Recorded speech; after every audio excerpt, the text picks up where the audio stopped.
Just make sure that you tune in to Lift Wits. You're watching Lift Wits. If you're blaming the right way, just make sure that you tune in to Lift Wits.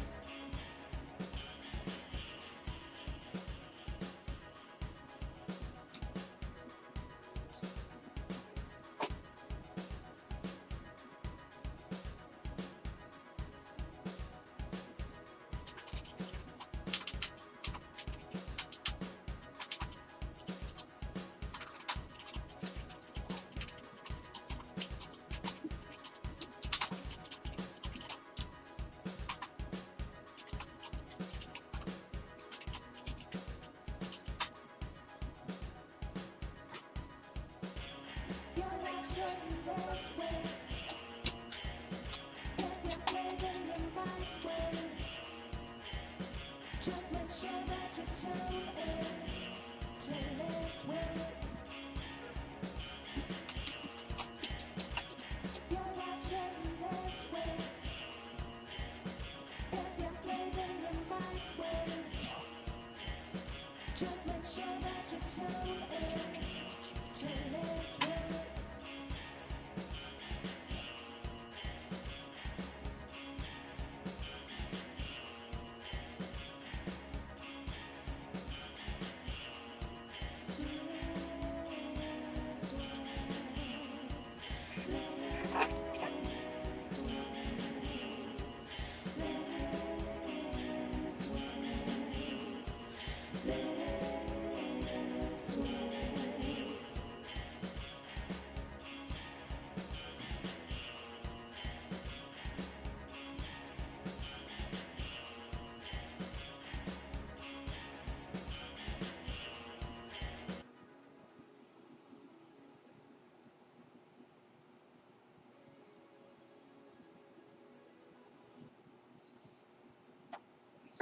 And good evening, ladies and gentlemen, boys and girls, children of all ages.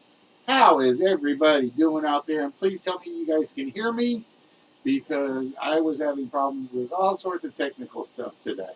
The good news is I spent pretty much most of the last bit of it goofing off on Becky's stream, which pretty much had me like ignoring all my work and just paying attention to my favorite drunken Irishman being a goofball. How is everyone tonight? Hope you guys are all doing well and happy and cheery and all them other things. And I need my credit card. The lawnmower, the guy that came over to do the yard today come over, and I'm like, dude, my wife doesn't have any money in the account, and so she can't get me any money. I cannot get to the bank account to get you money. It's like, oi. Hey, guy, how you doing, my friend? What is good? How are things? I'm going to admit I had to miss last Sunday's episode. I have to admit it. I had to miss last Sunday.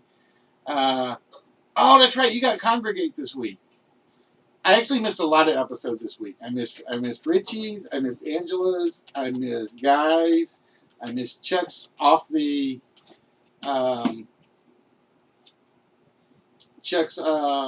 off schedule stream. It was. I do remember you reading about doing Congregate. You're going to host a match game. That should be fun.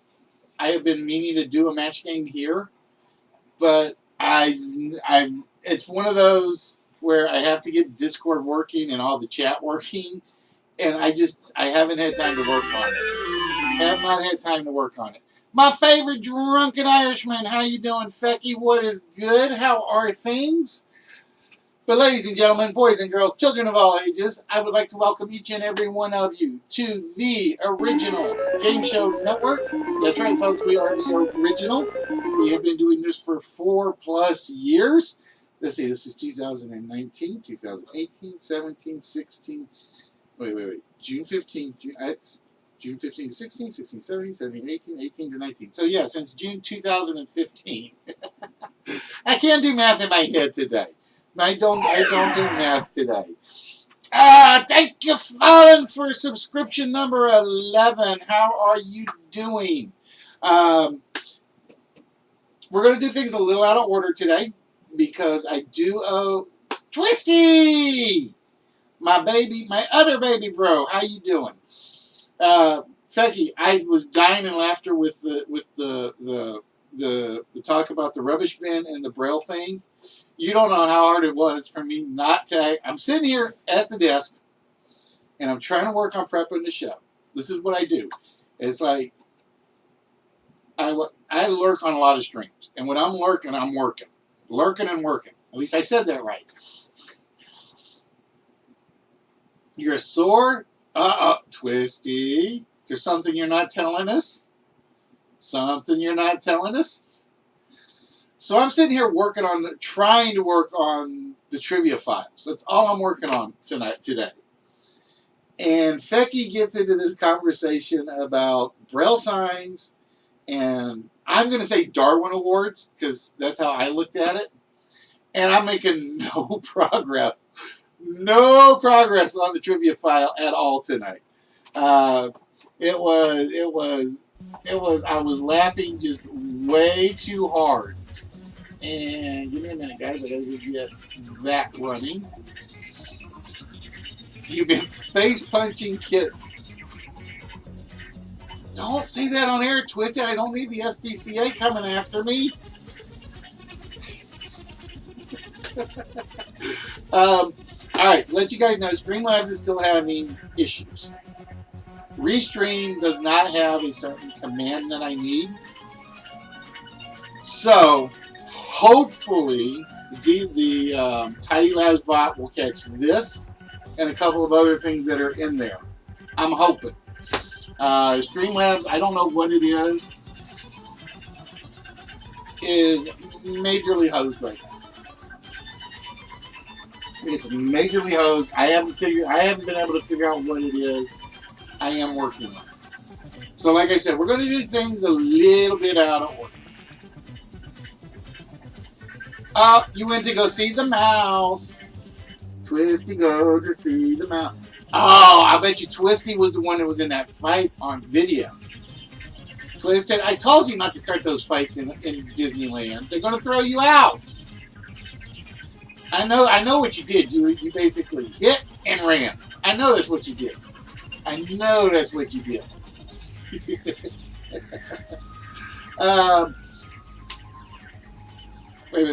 Disneyland or Disney World? Wait, I'm trying to remember which one's the Florida one. That's Disney World. Disneyland's California, I think. Do I have that right? I always get them backwards.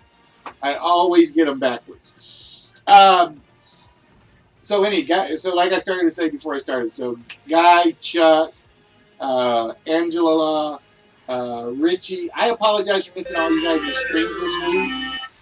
It was, hello, Adrianos, how are we doing, my friend? I would literally get home, and I'd start to come downstairs, and I'm like, nope, I'm going to go watch Columbo for the night. That's all I did all week. It was like if I wasn't streaming, I was watching Columbo. I don't know why. Okay, well, then you better go say hi to Angela for me. That Twisted. That is your goal before you leave Florida. So yeah, unfortunately, I missed a bunch of streams this week. Hopefully, starting next week, I've got everything figured out. Schedule watching and working wise. I'm not going to ever get anything done around the house, but I got things figured out. As you guys know or don't know, we're going to update the schedule a little bit. So starting next week, no speaking the English. Su visito Angela or knuckle sandwich. There, how's that? uh, so starting next week, we will be moving the Monday night show to Tuesday nights. So it'll be Tuesday night, Thursday night, Saturday night. I'm going to keep it on Saturday night because I kind of have this figured out where I can watch Fecky before I start, and then I can still watch Guy on Sundays. So I kind of get some bouncing around to make that work. Like I said, unless Fecky changes his chat channel time, then then Fecky, then you get the knuckle sandwich. That's all I'm gonna say. Anyway, so tonight we're going to kind of schedule things a little bit off, and I am going to start. I have to go get this opened, so bear with me 1 second because I owe 2 players 1 player games. I do owe 2 players 1 player games. So we're going to actually start with Spock's 1 player game tonight.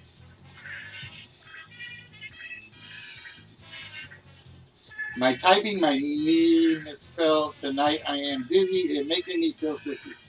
Why are you feeling sicky, bros? You're not supposed to feel sicky. We're supposed to, like, when you come in here, if you're sick, we kind of like wash the sicky away. That's my job. Wash the sicky away. Make everybody have fun. Make everybody enjoy themselves. That sort of thing.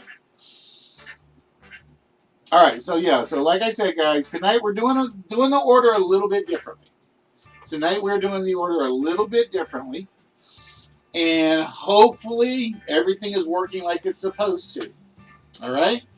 So Spock, you are up first tonight, and you are going to be playing the card game. Now, I got to go show you what you can win. So, Spock, with that, my friend, got to cover the price camera for a second. Where'd it go? There it went. So, Spock, you are playing, my friend, for a 1941 Plymouth pick-em-up truck. This is from Motor Max, I believe.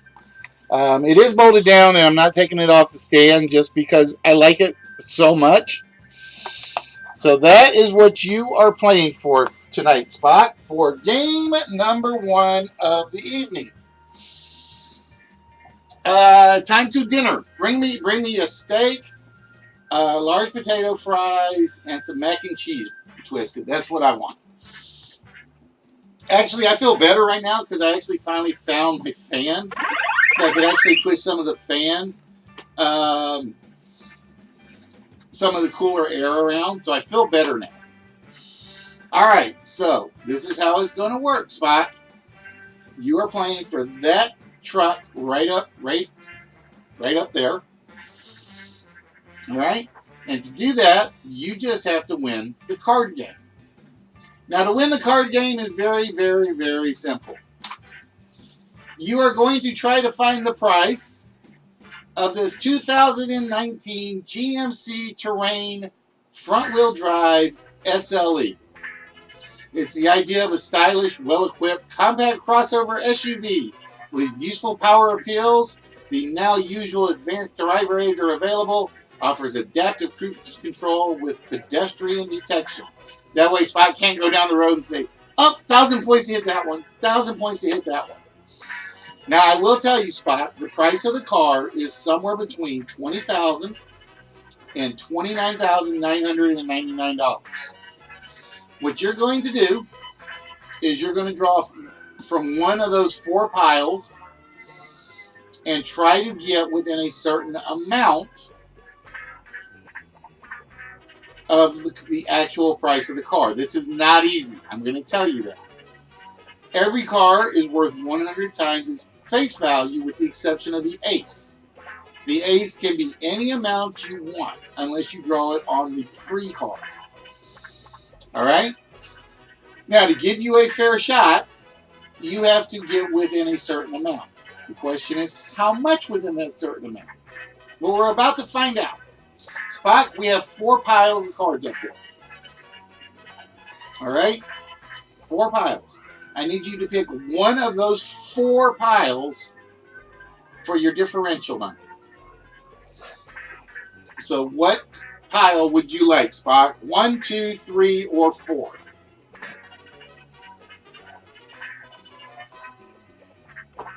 Third pile it is.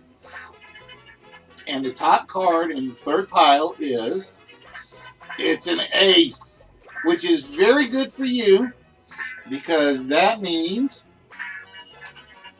you have to come within $1,100. That's the best card you can have on the opening card. You have to come up within $1,100 of the actual price of the car without going over. All right. Now the only bad news is you took one of the aces out of the board, so you cannot put a wild. That's a wild card number.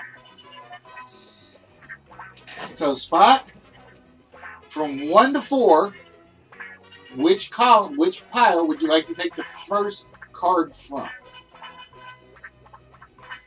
It doesn't matter which kind of ace, bros. Hearts, spades, clubs, diamonds all register the same.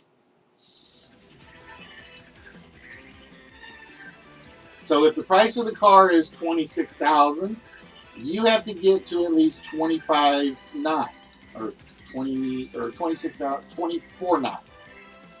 All right, you're going to go with card number 1.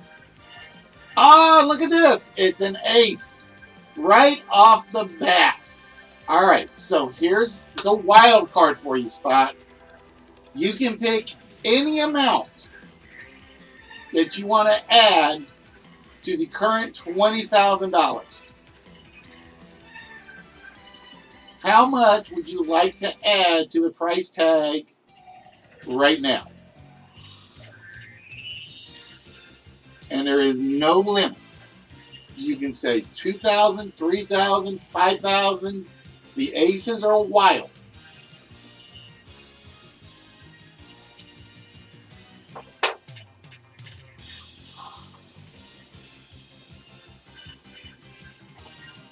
No, 60. Very funny, Spot.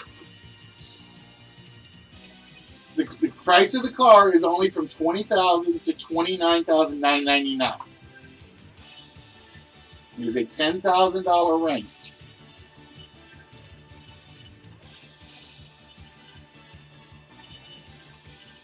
So how much? So obviously you're going to be less than $10,000. How much would you like your first wild card to be worth?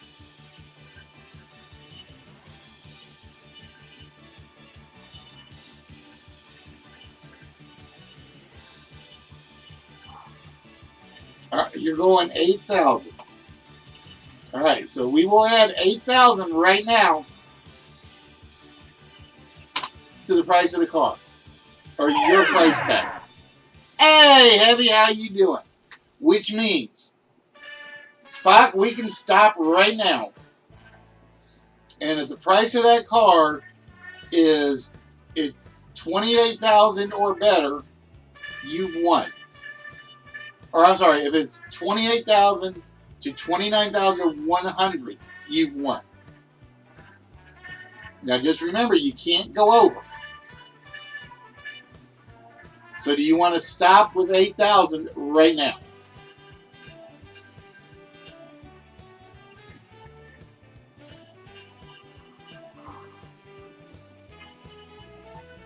You are stopping at 28,000.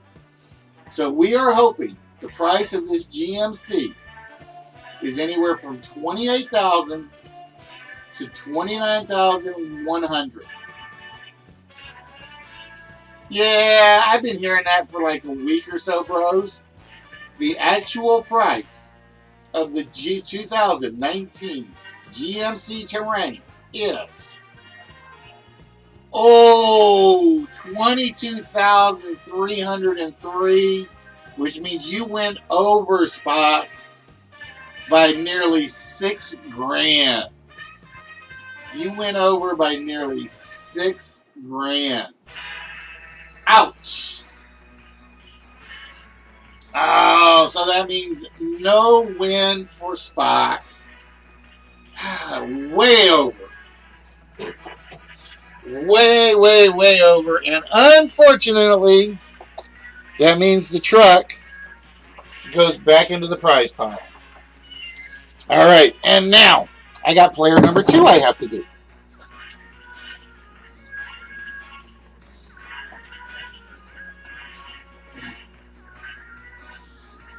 Spock, I can't believe you went so high on the wild card. I really can't. All right, so with that, let me close that one down. Get rid of the terrain out of the private sheet.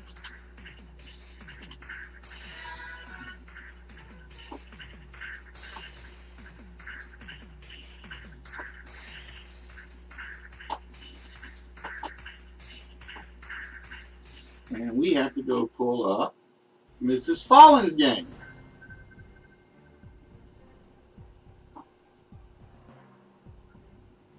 And Mrs. Fallen, you will be playing the money game tonight. You will be playing the money game tonight. And Mrs. Fallen is playing for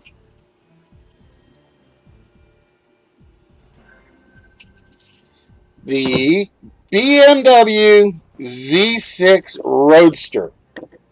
So Mrs. Fallen will be playing for this BMW Z6 Roadster. And yes, I mixed the cars up, so it's like at some point it'll cycle all the way through all of them. So Mrs. Fallen, are you ready? I'm hoping you're ready because I'm ready.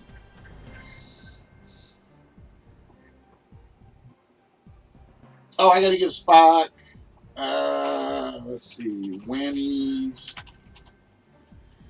add, Spock.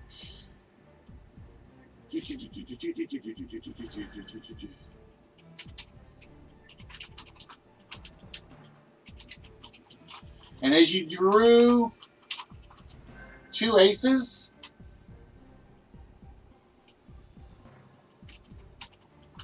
Spock, I'm going to give you, what's 14, 280 whammies. Oh, I'm on the wrong thing. Damn it.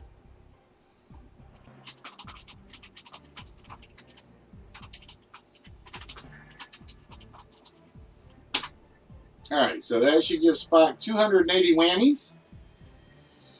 All right, Mrs. Fallen, are you ready? I hope you're ready. Because it is time for Mrs. Fallen, because I assume it's Mrs. Fallen at the moment.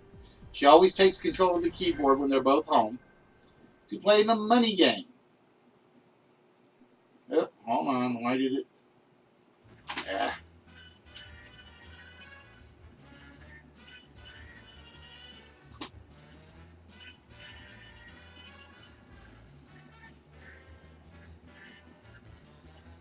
And Mrs. Fallen, you will be trying to price the brand new 2019 Chevrolet Cruze LS hatchback. Red hot in color and make, 28 miles to the gallon, 4-cylinder turbo, 6-speed shiftable automatic, front-wheel drive. It was one of the hottest Chevrolets on the road today. And for Mrs. Fallen, to come up with this, you simply have to complete the price of the Cruze at the bottom. Okay? Behind one of those numbers is the W. Behind one of those numbers is the N. Behind everything else is a dollar sign. If you can complete the W and the N before you reveal $4 signs, I will be giving you that BMW over there. So, Mrs. Fallen, with that, what number would you like for us to pull to see what's behind it? Or I should say, what two-digit number combination do you think is in the price of this 2019 Chevrolet Cruze LS hatchback? Mrs. Fallon says the 17. Is the 17 in the price of our car? No, it's not in the price of the car. So you now have 17 whammies. What next number would you like to try?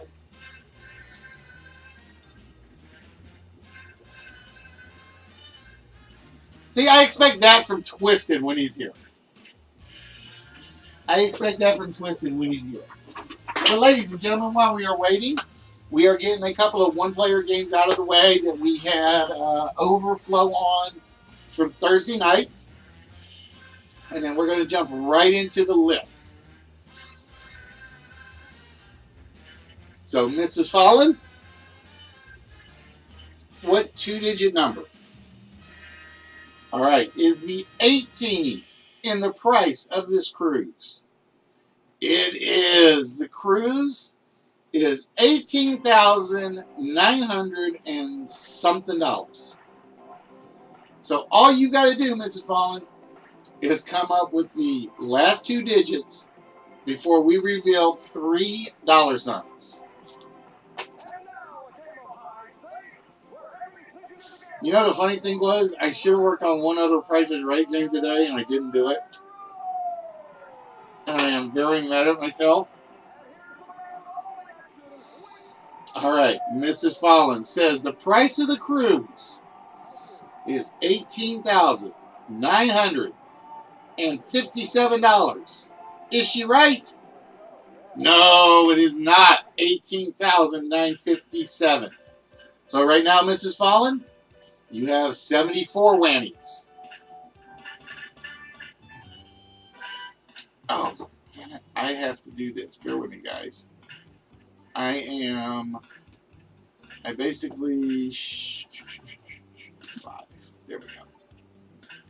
I got to set slow-mo down on D-Live to 5, and I will set it on everything else to 5 in a moment.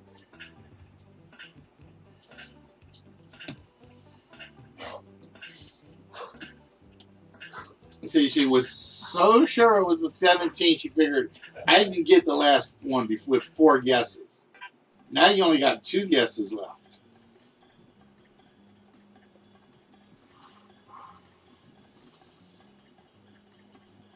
Is it $18,937? No, it's not. All right, Mrs. Fallon, you got one more chance. You have 111 whammies right now. What is the last number in the price of our Cruze?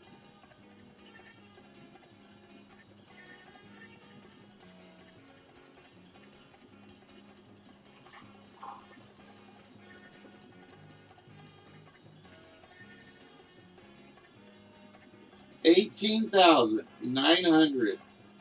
Is it 18,971? 18,948?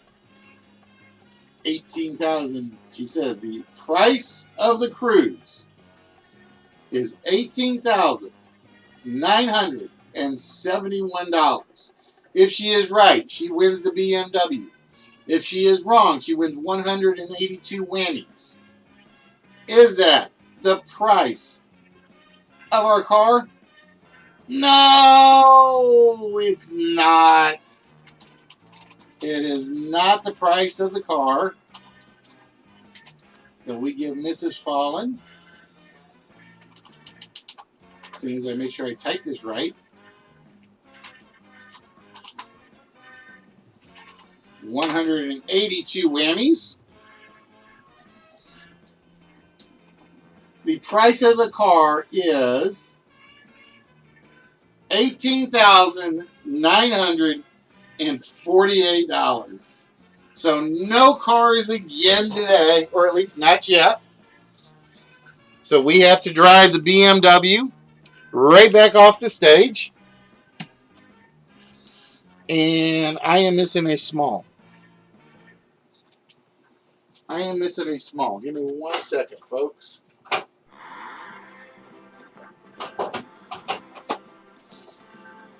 Do. There we go. All right. Unfortunately, just the way it goes sometimes.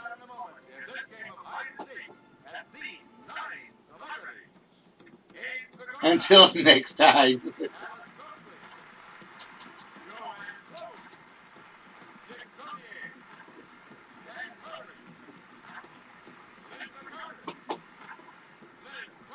And you know the worst thing is it takes me longer to find cars that I can use for the games than it does to do some of the games.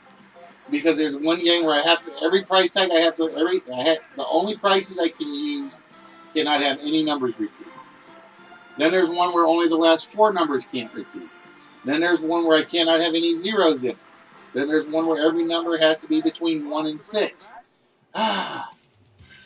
It gets rough at times. It really, really does, finding some of these. All right, so with that, give me 1 minute, folks, as we're going to make this fair for everybody. Main game. Oop, not main game. List. All right, ladies and gentlemen, boys and girls, children of all ages, it is time. Did you say if you had a Mustang? Yes, there is a Mustang in here somewhere. I think. There is.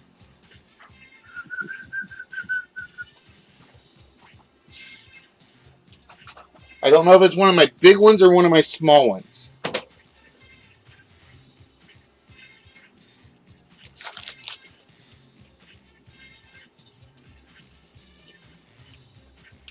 No, that's Vet, BMW, Vet, BMW. Maybe I don't have a Mustang in here. Maybe I don't have a Mustang in here. I thought I did.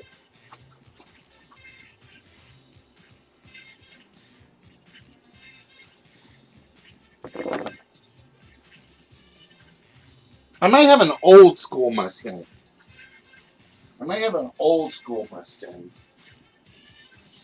Hello, Barry. How you doing today? What is good, my friend? All right, ladies and gentlemen. If you have never seen the list before, it's very simple. Think of it as Family Feud without the points. We're going to show you a theme, and it could be a topic, it could be a word, it could be a phrase, it could be anything of the sort. We have picked 10 answers, 10 specific answers that we will take for this list. Only those 10 answers will count. Behind one of those answers, there will be a shot at the vault down there in the bottom corner. Behind one of those, there will be a one-player game. And behind one of those will be one of those 4 small prizes on the board. Right now, like I said, we have the sports cards. There's NFL and some basketball cards in there. It's from the old the NFL Showdown game. We have the Peter Bondra mini statue. We have Aladdin from the Return of Jafar. And then we added one of the infamous Chevron cars. So see, there's a car out there. There's actually a car out there for you. Now again, if you guys say you said something at the end of the list, let me know, and I will try to keep up. I do miss guesses on occasion because the chat does fly by extremely fast. So with that, ladies and gentlemen, and please again, do not guess until that 45 minutes on the timer turns to 44:59. So with that, ladies and gentlemen, tonight's list, and I actually like the first one. I don't think it's going to be... Look, that's the wrong one. That's the wrong one. Let me make sure I get the right one. I actually like this list. is going to be very, very, very interesting. These are transportation named singing groups. These are transportation named singing groups. All right? So with that, ladies and gentlemen, the timer and the game start now. So while you guys are guessing, I'm sitting there like trying to make sure I see everything and keep the chat going, keep the talk going, and everything else. But yeah, so like I said, it was a blast on your stream, on Fecky's stream today. It was absolutely hilarious.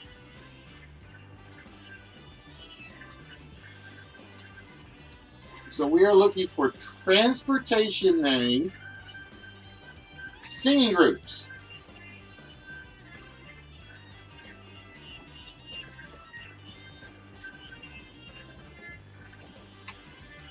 Coltrane, Mother Truckers. I like that one, but not there.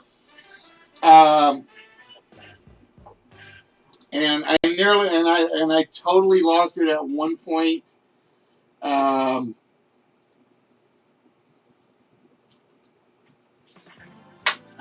See, I thought I was going to get away with that one. I really thought I was going to get away with that. Having Starship up there and Airplane up there didn't quite work, though, did it? Didn't quite work.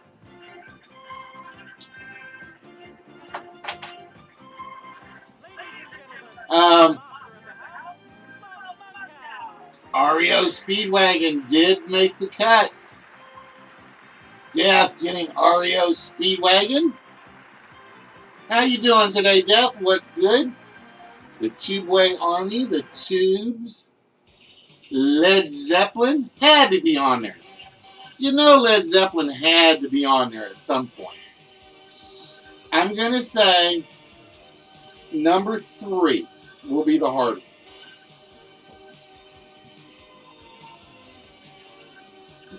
Benny and the Jets. It does just say the Jets. It's supposed to be Benny and the Jets. So I would have taken either or. The Underground. Oh, that would have been a good one. That would have been a good sneaky one to sneak in there. Journey. Now, Journey doesn't count as transportation. Journey's the trip. Confederate Railroad I like. And then you guys heard what happened, right? Confederate Railroad got kicked out of a concert, or they got told they couldn't participate in a state fair because of their name. Really? Really? I couldn't believe that.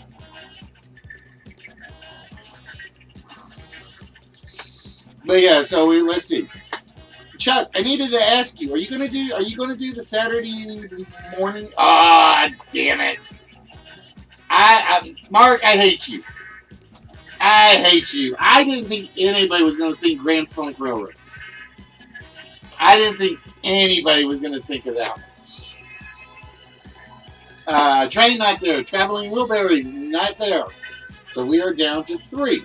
We are looking for transportation named singing groups. And I'm going to say number 3 will be the hard one.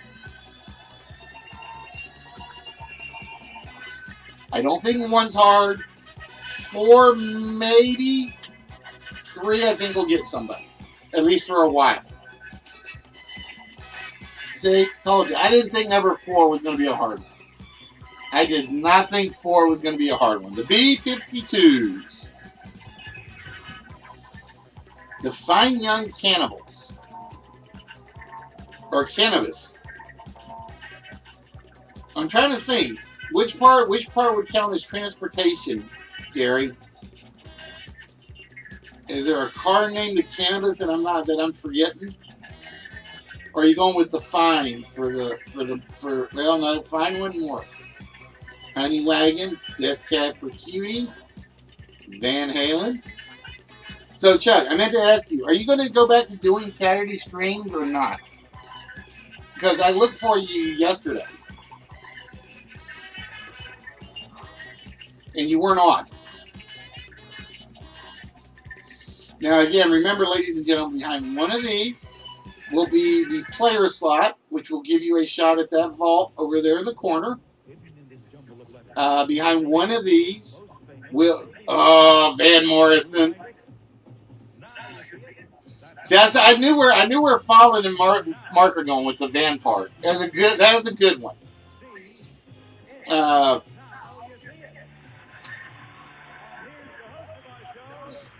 Because, yeah, I looked for you yesterday, and you never popped up on my list of active streamers.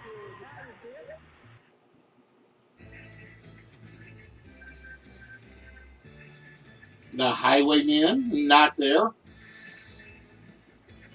So, yeah, like I said, so basically, I thought this over. I'm going to stick with Saturday nights.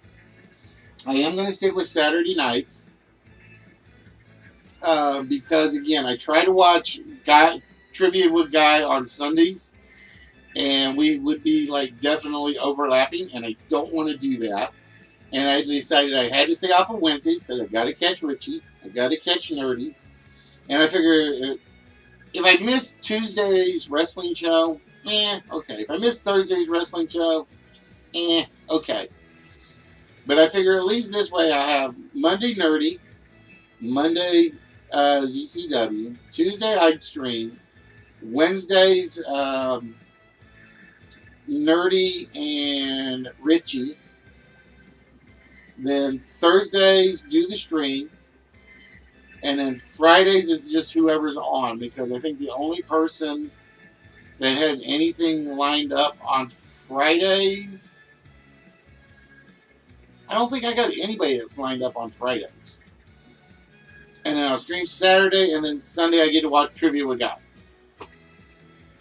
And Saturday morning / afternoons, at some point, I'll be able to watch Chuck doing his car thing.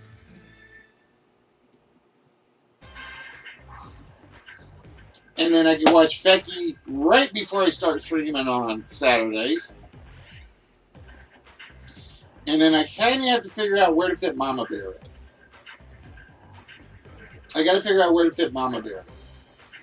There's just too many. There's too Chicago Transit Authority. I like that one. That one I really like. I almost put that in there. I came like really close.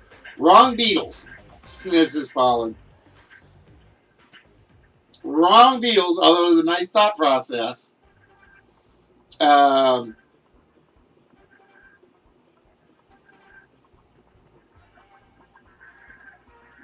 Queen? Was there a car known as the Queen? Might have been. Could be like, well, yeah, because I don't think there's a band known as the Queen Mary. Not that I can think of. So like I said, I figured number 3 is going to be the hard one. You got to really think about 3 for sure.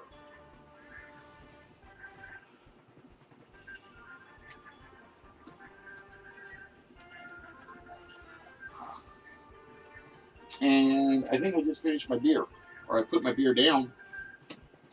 I put my beer down. Give me 1 second. Or I finished that one. Bear with me, guys. And again, guys, if you win, we send out to you no obligations, no strings attached.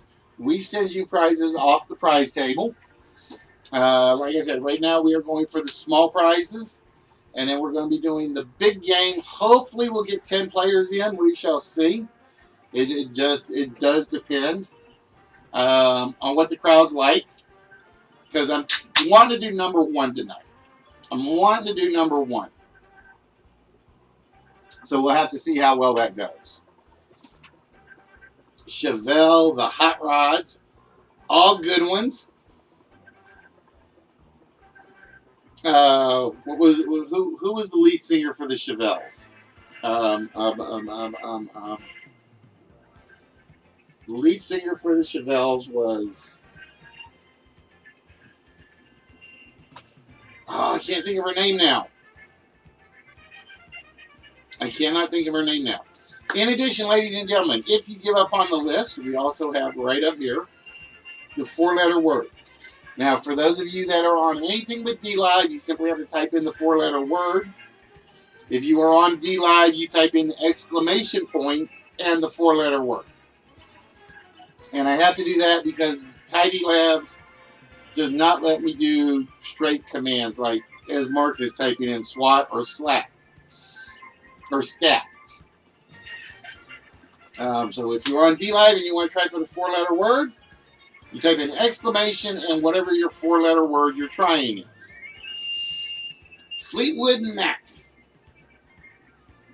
the Wagoneers, YMCA.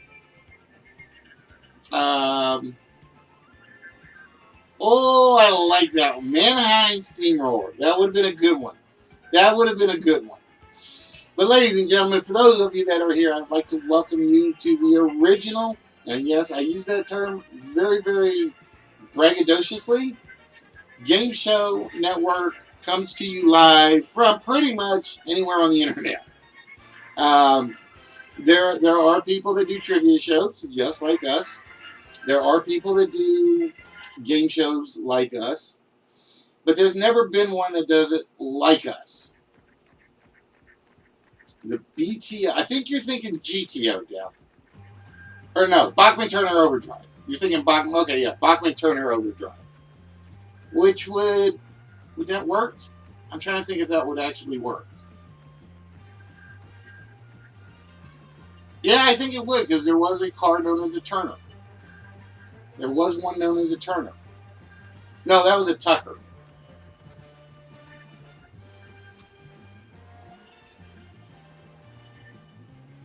Okay.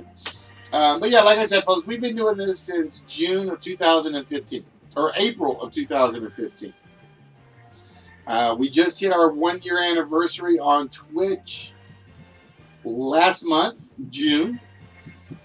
We've been doing this on YouTube for 3.5 years. And then thanks to Restream, we've been doing this on DLive for a couple of months. Flock of Seagulls, Drunk Camels. I don't know if I'd call a seagull a valid transportation mode, Spock. I don't know if I would. Somebody tried that earlier, and I was sitting there, and I had to think about that for a minute. It's like, the seagulls? Maybe. A UFO? Not there. But yeah, like I started to say, and for of those 4 years we've been doing this, for about 3.89 of them, I'll say about 3 3/4 of those years, we've been giving away stuff. I know why you source. You don't have to source everything, Spot. Just so you know, UB40, good one, but not there.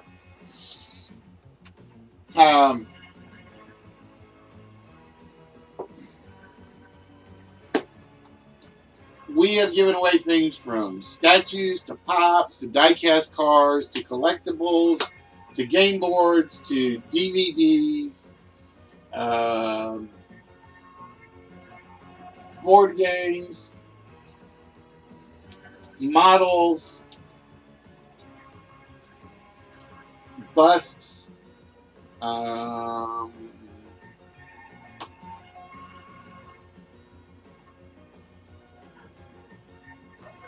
I'm trying to think. And you know the funny thing is, every so often I go in and I look at the price of some of the stuff I've given out. I try not to because I feel like, I don't want to know.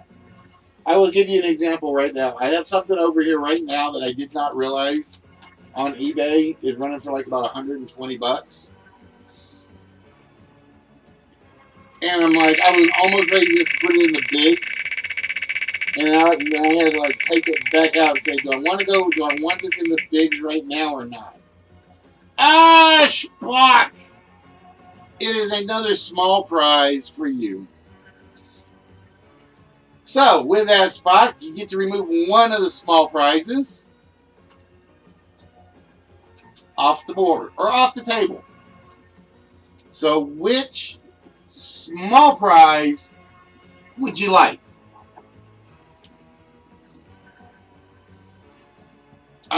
Fallen and Nerdy. Let's see, who's left from my originals?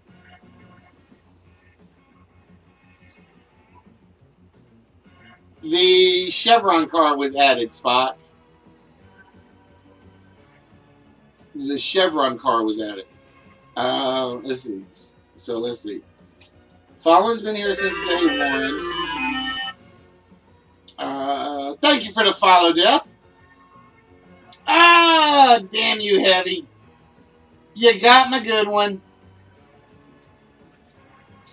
The Ford Pantera is on the list. The Ford Pantera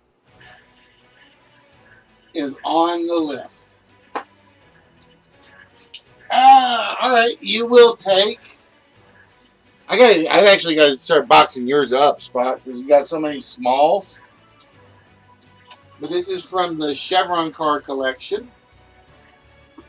and this is. I think this is Tony Turbo.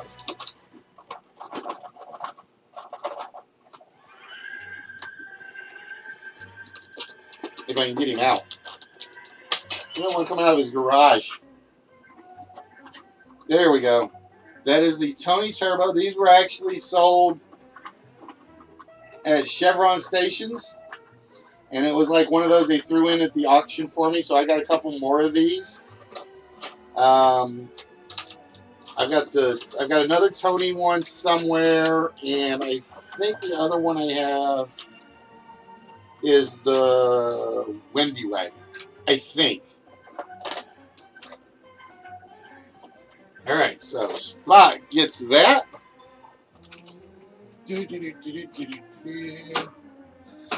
And I have to go put that over in Spot's pile of stuff.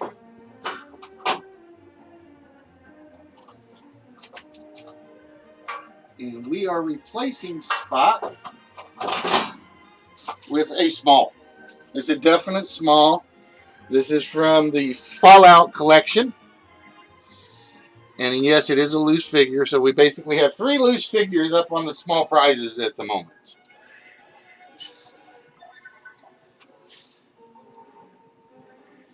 Is that in a... Wait, you lost me, bros. Is what in a movie? The Corvettes, the Bel Airs.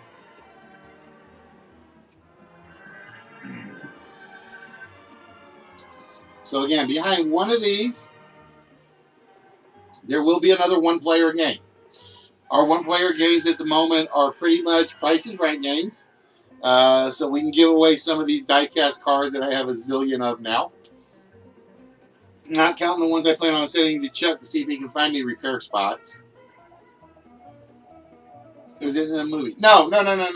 It was, if this was like back in early 2000, the Chevron gas company basically gave away little, it was one of their little, they used to do like McDonald's and Burger King, they'd give away stuff.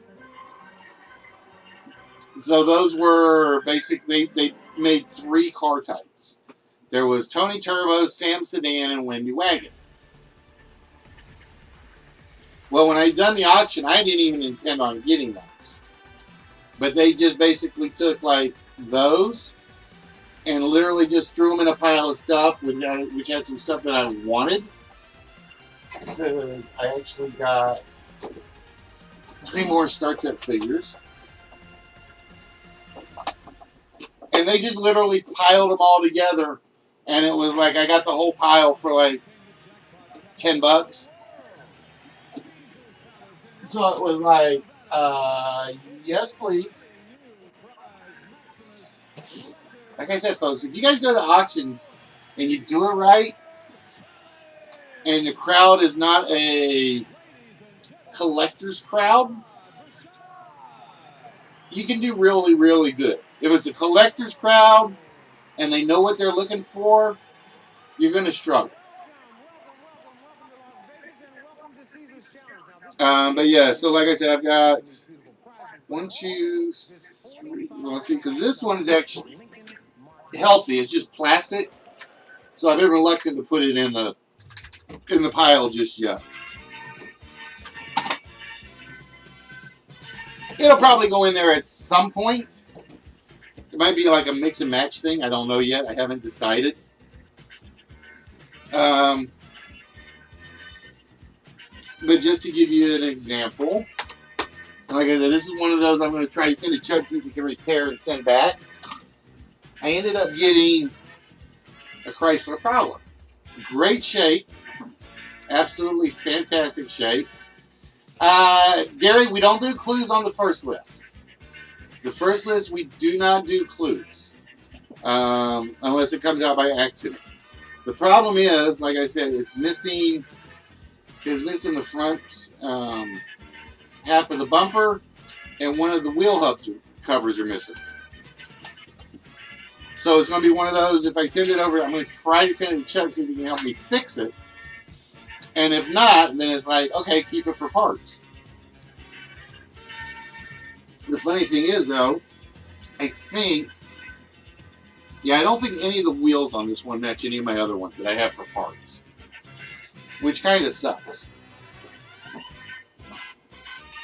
But like I said, to get all these cars for like $15 for a box, I'll do that any day of the week. I really, really will.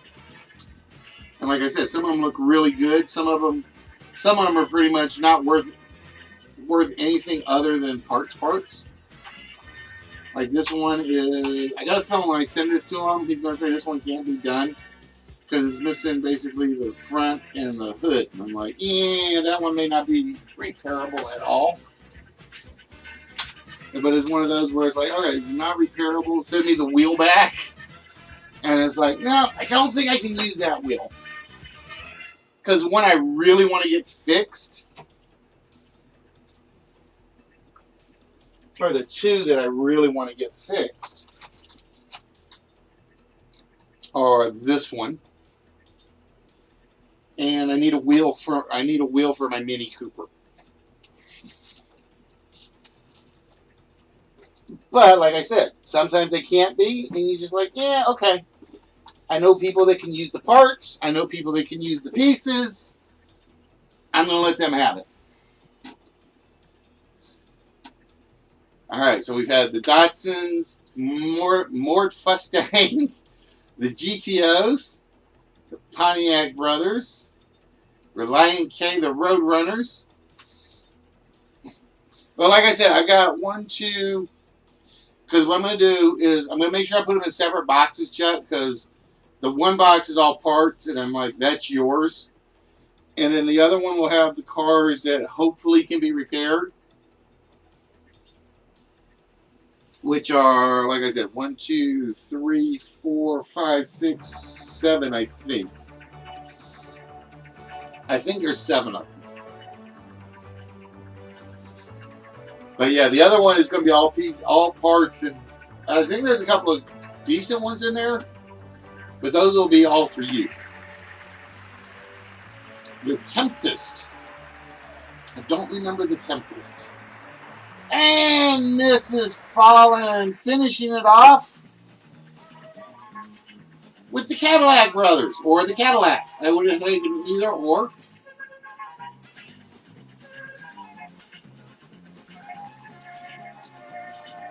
Alright, so we had the Cadillacs, the cars, Pantera, and like I said, Heavy, you took my good one. That was it's like Grand Funk Railroad was a good one, but I really liked having the Pantera one on. The B-52s, the Jets, REO Speedwagon, which is only in there because of the wagon part, Grand Funk Railroad, Jefferson Starship, yep, we call it Starship of transportation. Just don't know where it's going to take you or how you're going to come back. Jefferson Airplane and Led Zeppelin. So let's see what we've got. We have I don't always do easy. So let's see. We got Mark with 2. Heavy with 3.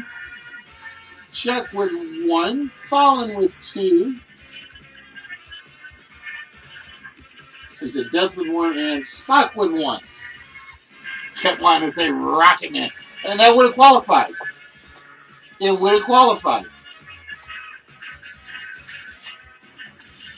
All right, folks. So with that, we are going to load up 1 celebrity spot. We're going to load up 1 vault slot. And we are going to load up 1 small player prize. Or small prize. Small player prize. Yeah, 1 small prize. All right, ladies and gentlemen. With that, it is time to find out who gets what. And we always start with the player that has the most, and that's Heavy, who got my Ford Pantera. And it did not come up with a winning slot. So Mark gave us Jefferson Airplane. Is Jefferson Airplane one of our winning slots? Not there either. Well, if it's not an airplane, would it be Heavy's Starship? And there it is. Heavy gets his choice of the 4 smalls on the board. All right, Heavy. So we have the cards from the NFL Showdown. We have, from McDonald's, we have Aladdin from Return of Jafar. We have the Peter Bondra figure. And then we added the Fallout 4 figure. So which of those would you like?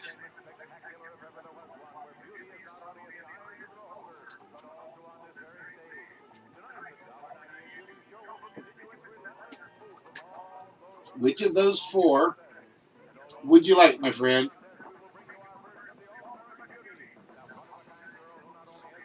And I'm trying to figure out what I'm going to put in this place. They're cards from a game called NFL Showdown. The main reason they're all bundled together is because there are some football player cards in there that came with the set. I never got the whole set, so I just had to take the bag as it was. Then we have Aladdin from Return of Jafar. Then we have the Fallout 4 figure. And whatever I said the 4th one was. What did I say the 4th one was? Oh, the Peter Bondra statue or figure.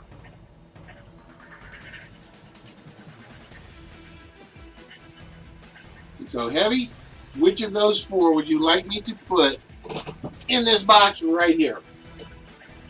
All right. It's like only the new stuff ever gets picked. All right. So Heavy is getting from the Fallout 4 set.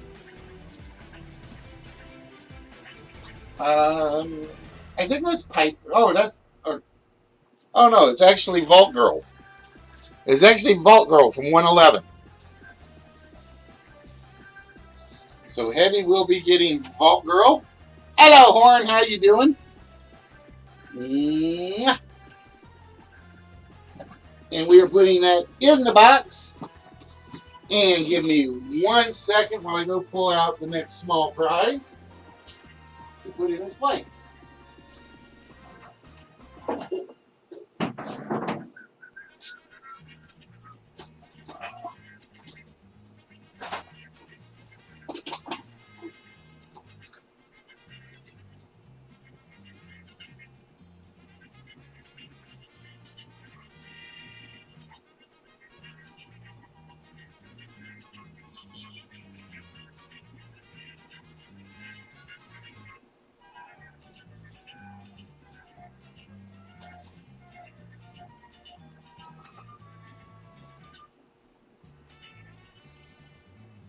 That's a Boom comic. I'm trying to think if I got another Boom comic to go with it. And if not, I will mix and match. All right, we are replacing Fallout Girl with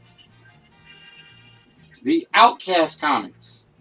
Now, basically, this is basically 2 Outcast comics from Boom Magazine and then Bionic Man.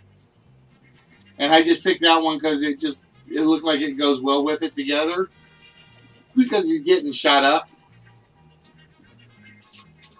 So we will be putting those 3 comics into one bag. And I don't know anything about any of the 3. I never even opened them. They have been sealed forever. So if you guys find anything interesting about them, let me know.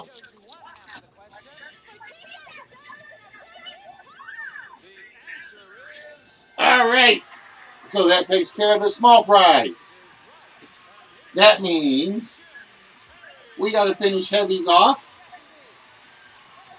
with the cars. Does he get to pull a double? Oh, no double for heavy on this one. And that means we are down to, we got 2 for Mrs. Fallen. And we had Betty. I hate that song. I've gotten so tired of that song coming on my radio. It's like it's the only time I turn off my 80s radio station. Alright, so we still have the 1-player game. We still have the shot at the vault. And the question is, who gets what? And we are going to start, let's see, we got 3 Twitters and 2 D-Livers. Let's do a Twitch one first. And we are going to start with Mark's Grand Funk Railroad. Play that funky music, white boy. And yes, you do not want me to sing. Oh, Mark, no bonus slot for you. So we turn our attention over to the D-Livers, and we turn our attention to REO. Till Mark plays Tiddlywinks. For death. Isn't under REO Speedwagon. Ah, not there for death. So we go over to Mrs. Fallen and the Cadillacs, or the Cadillac Brothers. And there is the vault shot. So Mrs. Fallen, with that, you get to take 1 wrong number off the vault.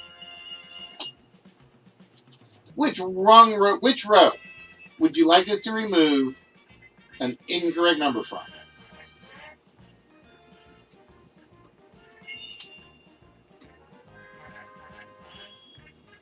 Row 2 it is. And we get rid of, I think that was the 5. I think that was the 5. All right, Mrs. Fallen, what 4-digit number would we like to try to open the vault tonight? And yes, folks, it has been done. And then it's been taken away because Fatality changed his mind.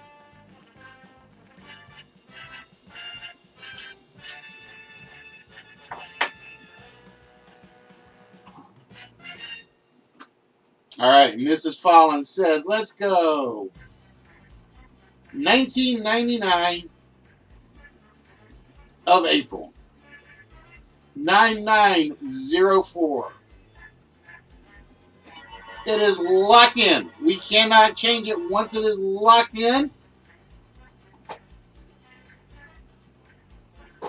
And we hear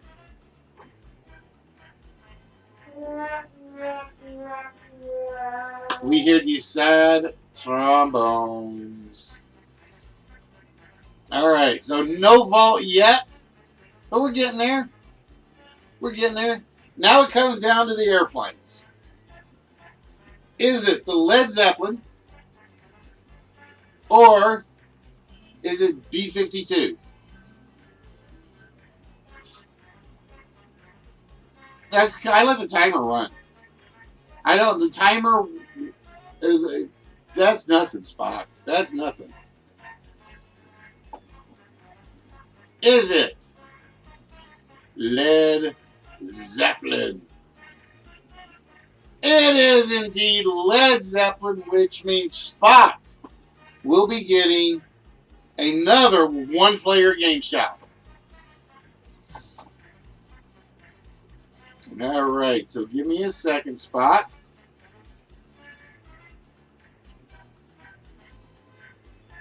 Oh, I really wish I had fixed this game, but I have to do without. I'm going to hold off on that one.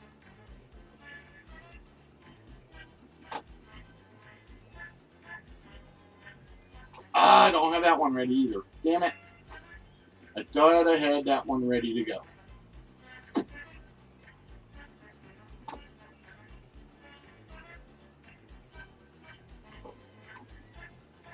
All right, Spock. With that, Spock, you will be playing the game of pocket change. All right? You will be playing the game of pocket change. And let's see just what Spock could win. I think I've actually cycled through most of the larger ones already.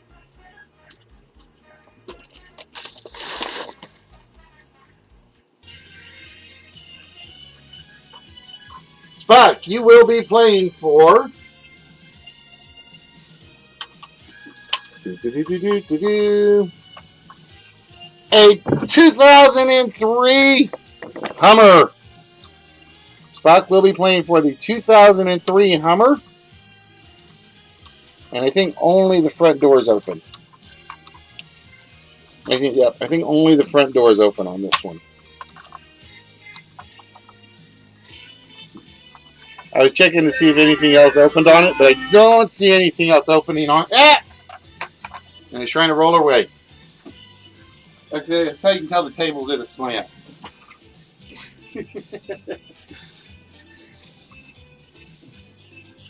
All right, so thank you for the resub, Heavy.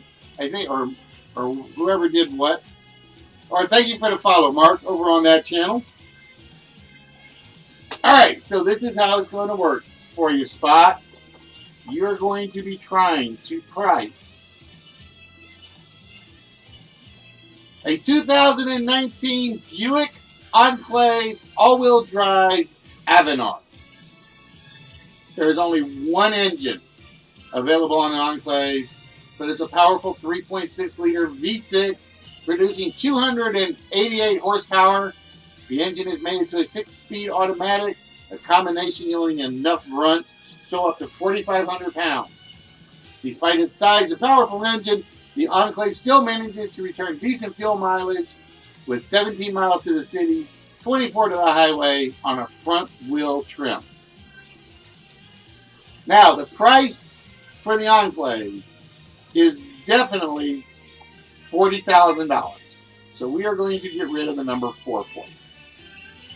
Right now, Spot, that Humvee is going to cost you 25 cents.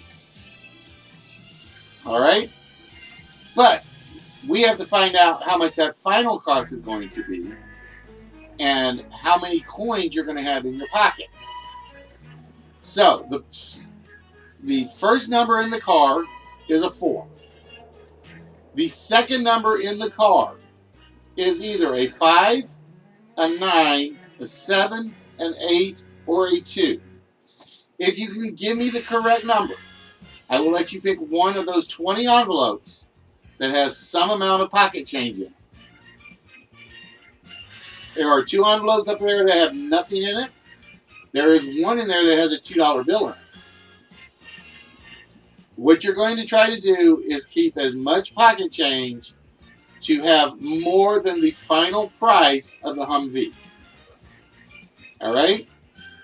So with that, Spot, what is the second number in the price of the 2019 Buick Enclave?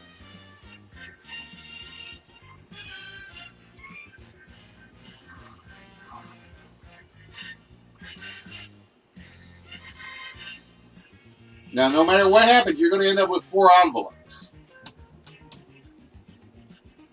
The question is, are you going to have 4 envelopes that will be enough to cover the price of the Humvee by the time you found the price of the Buick?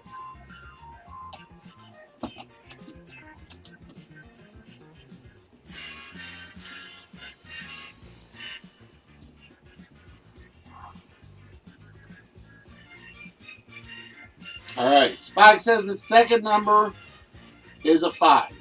If you are right, we are going to reveal the 5. If you are wrong, the price of the Humvee goes up to 50 cents. Is the second number in the price of the Buick a 5? No, it is not a 5. Now here's the good news. You now know one of the numbers it's not. You've got 4 more numbers up there that has it. So Spot, we're still looking for the second number in the price of the Enclave.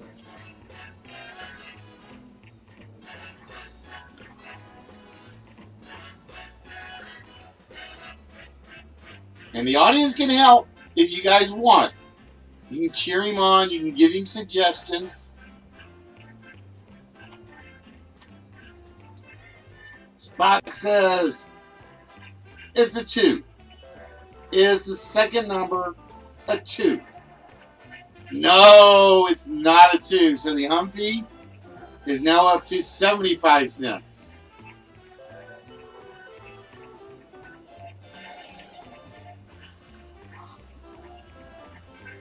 So we are still looking for that second number, Spot.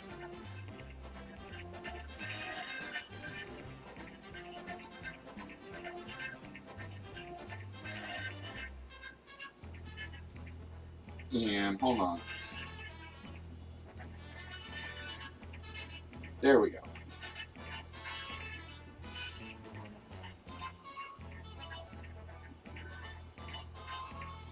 All right. Is the Enclave $48,000? No, it's not $48,000. That Humvee's getting a little more expensive, Spot.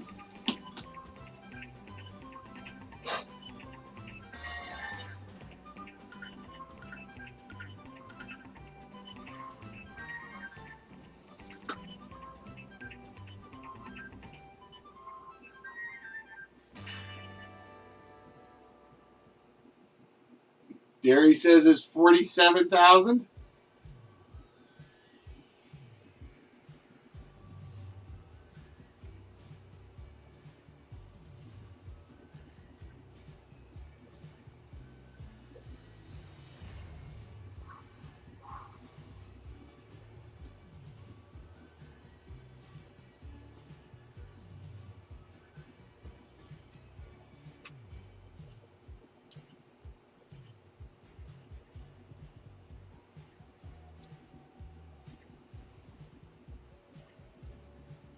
All right, you're going to go with 47. It is not 47,000.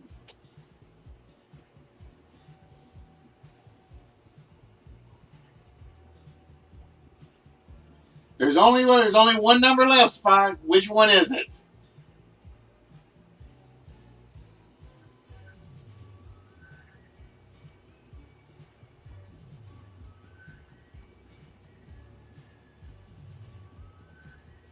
That leaves the 9. All right, so with that, Spock, you get to choose one envelope between number 1 and number 20.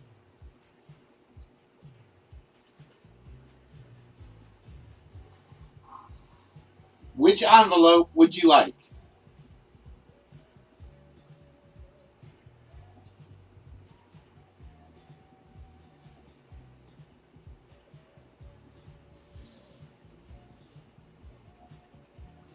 All right, we are going to give Spock envelope number 10.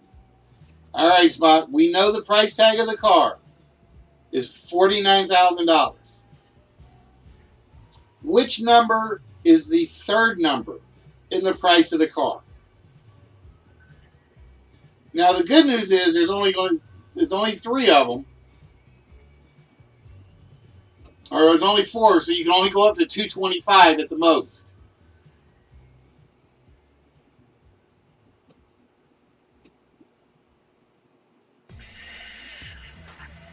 All right, Spock says the car is $49,200. Is he right? He is absolutely right. And Spock, that's good news for you because you get to pick another envelope.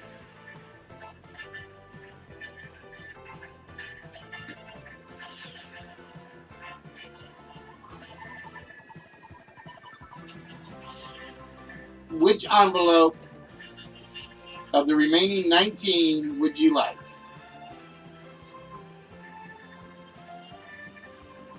All right, envelope number 15 it is.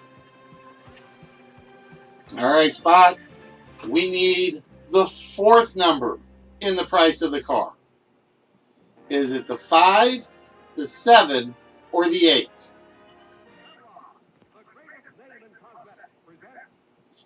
$49,200.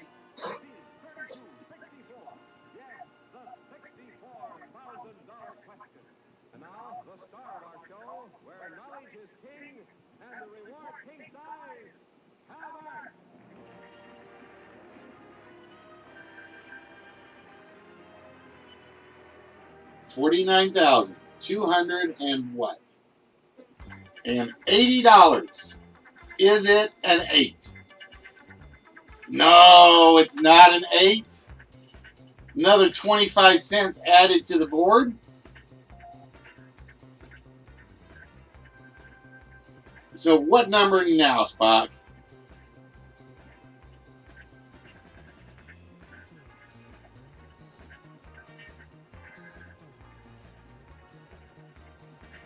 $49,200 and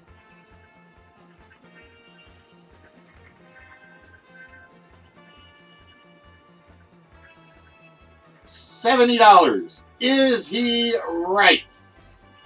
No, it is not the 7.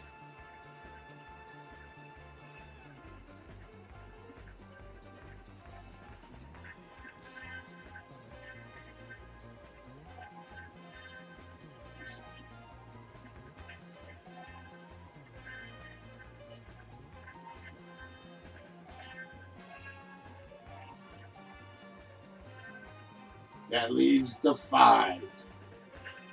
It is the 5, and with that, Spot, you get to take the next envelope off the board. Which envelope would you like?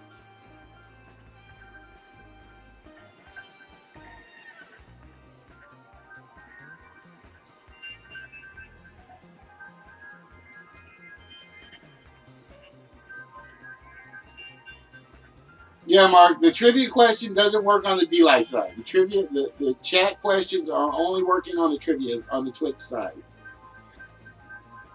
Sorry, I meant to say something earlier and I forgot.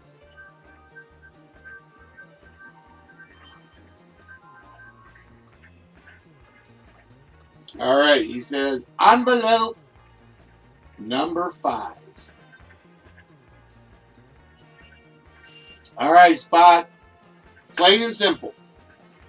We need the last number in the price of the car. If you're right, that Humvee is $1.75. If you are wrong, it's a $2 vehicle.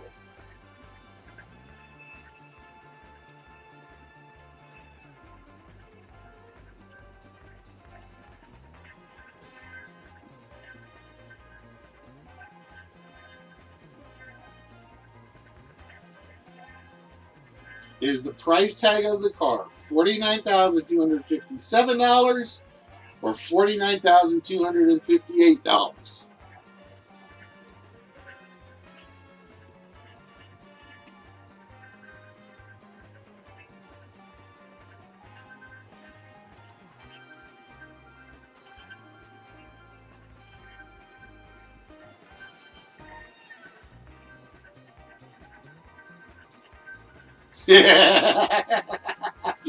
He's going with the 8.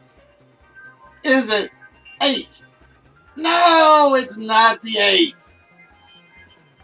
See, you gotta listen to Derry on occasion. He'll get you there. Which means the last number has to be the 7. So Spike, you get one more envelope off the board. You think he's got this, Paul? See, Paul thinks you still got this. So what envelope would you like, Spike? You've taken 10, 15, and 5.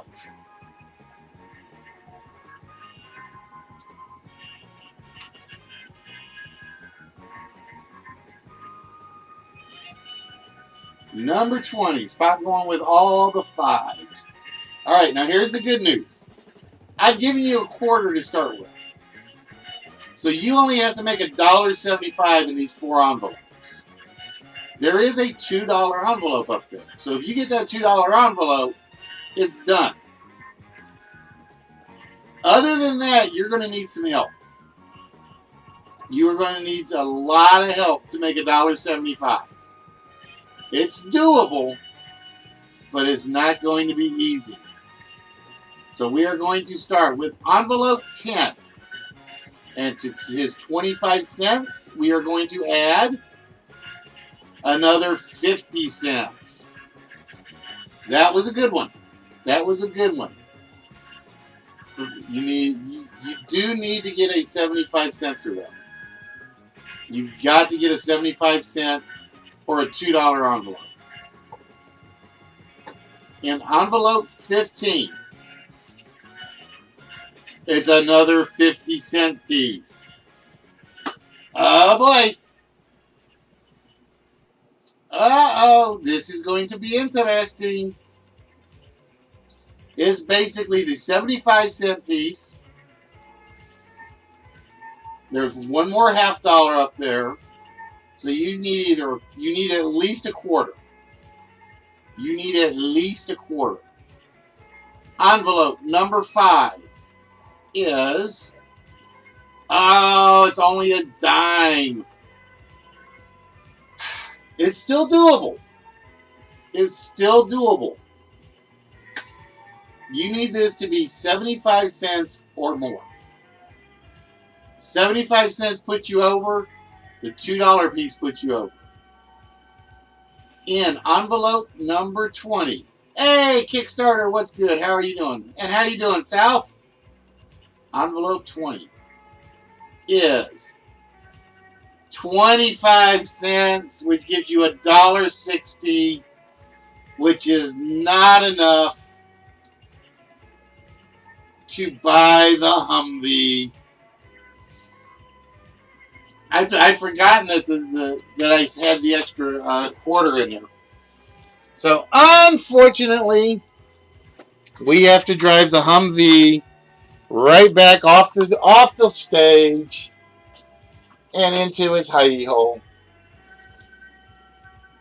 I would have swore I had a Mustang up here somewhere, just for bros. That's the GTO.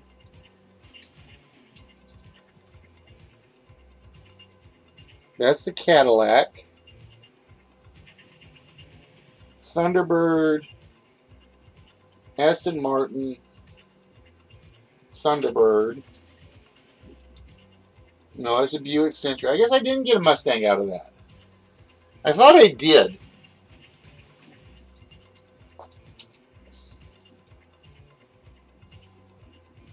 Corvette.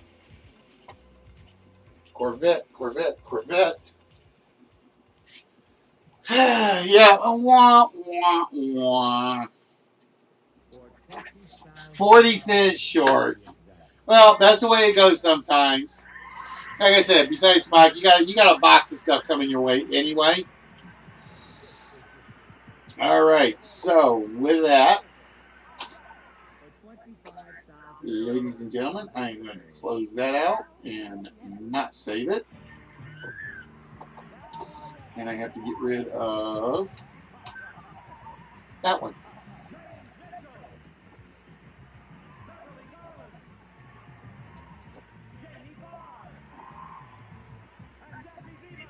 All right, guys. So with that, we are going to jump over to the main game of the evening. And like I said, I am looking for up to 10 participants.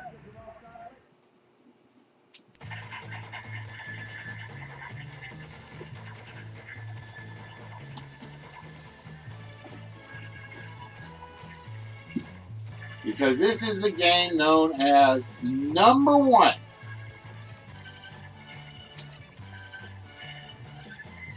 Now, the game is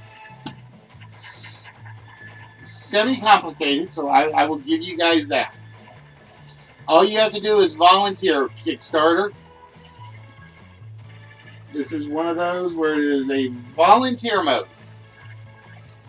All right, so we got Heavy. Falling at the moment. Mark. Kickstarter, got you in. Still watching the light tunnel? What light tunnel? Now, just to show you guys how this works. It is a 45-minute game. There are no multiple choice questions, no multiple choice answers on this. It's going to start, we're going to start with player 1. We're going to go down to J. Oh, duh. Thank you. I forgot I had to rename this.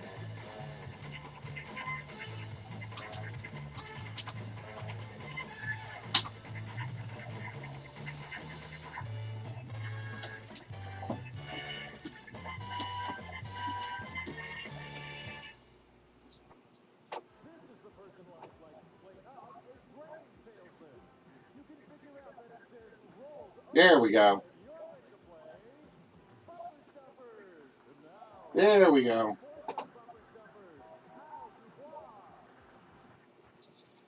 Now, normally I would do a toss-up question, fastest 10 answers would participate. But we're not doing that today. There, it is up to 10 players, Spot. It's up to 10 players. So far we have Heavy, Fallen, Mark, and Kickstarter. So again, guys, you are playing for your choice of one of those prizes right there on that table.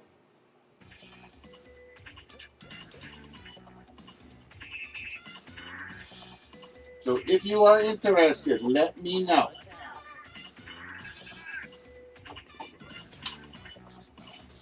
Alright, so we're going to put Heavy at A, Fallen at B, Mark at C, Kickstarter at D.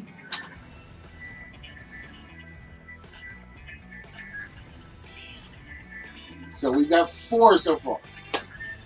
We're looking for 6 more interested people.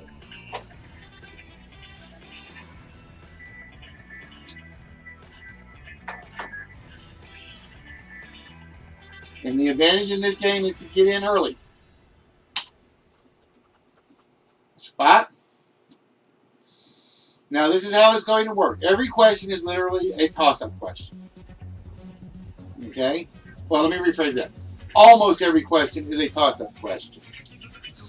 Every question is worth 1, 2, or 3 points.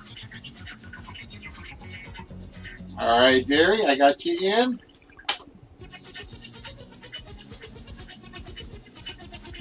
If it's a +1 question, it will move you up 1 place in the chart. If you get it wrong, I'm not too worried about it. I have it where it's like it'll go up and down. At any point, you see that face-off light?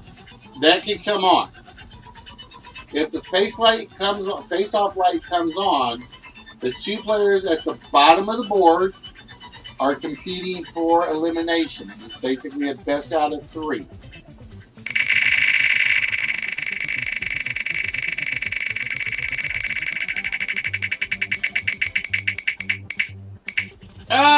but no prize for Mrs. Fallen. No prize for Mrs. Fallen. So we're looking for 4 more interested participants.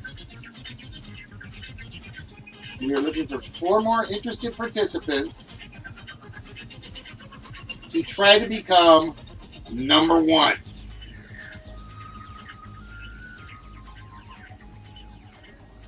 And I am going to turn off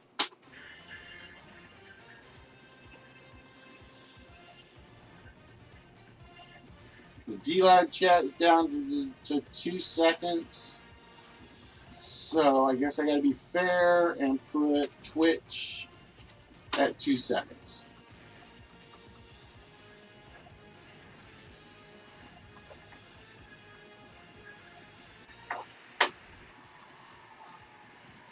So we are looking for 4 more interested participants.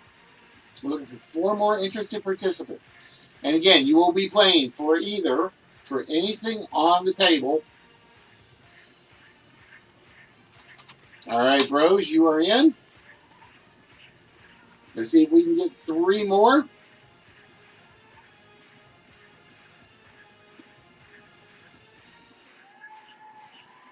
We'll give it a couple more minutes.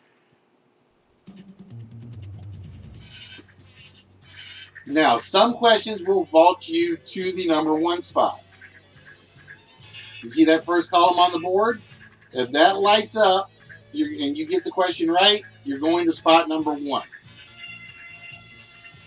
If, for instance, Fallen gets the question right and it's a +1 spot, they will go up 1 space. Heavy will drop 1 space. If Spock were to get a +3, he'd go up 3 points, and everybody above him drops down to the appropriate location. Yeah, you can South because it's basically it's fastest answer.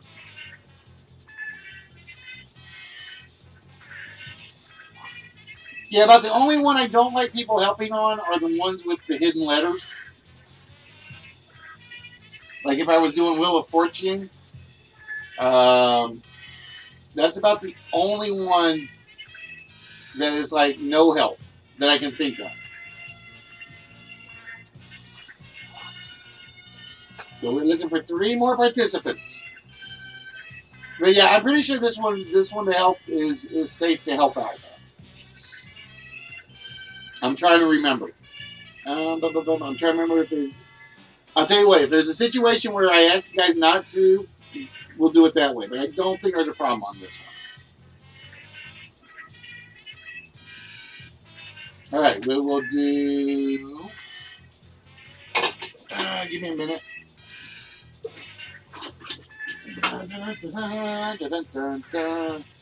We'll do 2 more minutes. And if not, we'll go with who we got. So 2 minutes to sign up.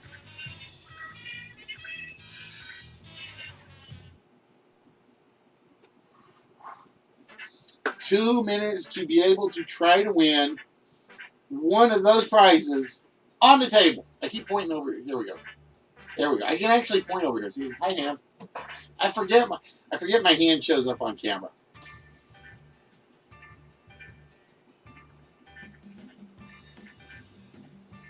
So we're going to got about 1 minute and 20 seconds for the last 3 volunteers.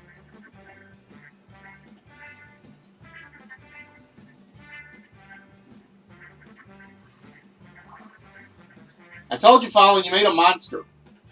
You made a monster. That's all I'm going to say. And again, guys, if you want to guess at the 4-letter word, it is here. If you are watching on Twitch, the chatbot should catch it. If you are watching on Mixer or if you're watching on D-Live, use the exclamation and the 4-letter word. If you're watching on Mixer or some other source, just say 4-letter word and whatever, and I will let you know if you're right or not. Because like I said, right now the Streamlabs bot is not working.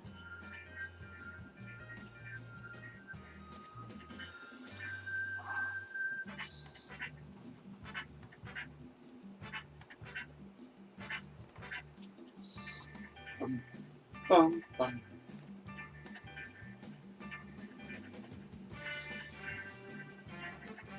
All right, I don't think we're going to get 3 more.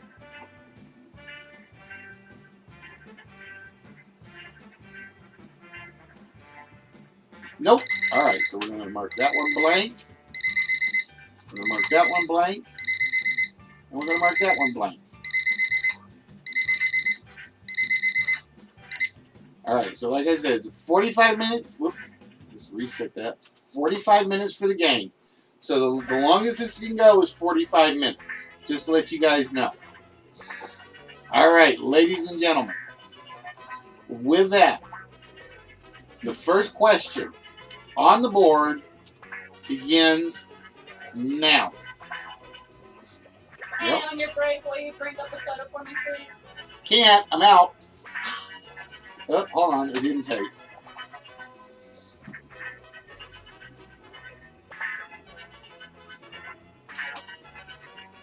All right. Let's see if that fixed it.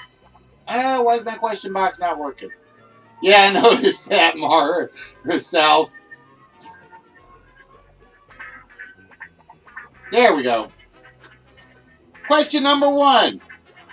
What was the subject of the 1982 documentary 784 Days That Changed America? And we do have a 1-minute timer on each question, just so you guys know.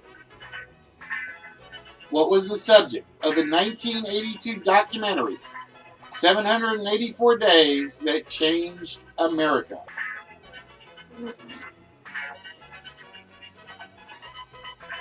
And this is a 1-space question.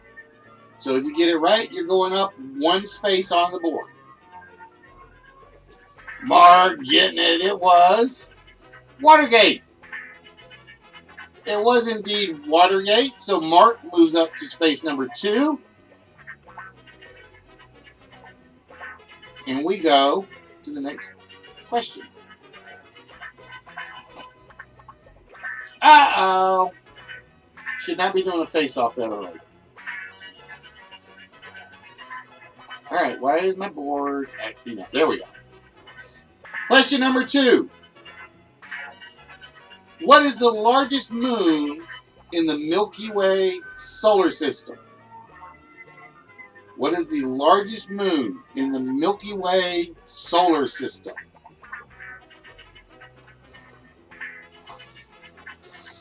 And for you guys on, nope, not Titan.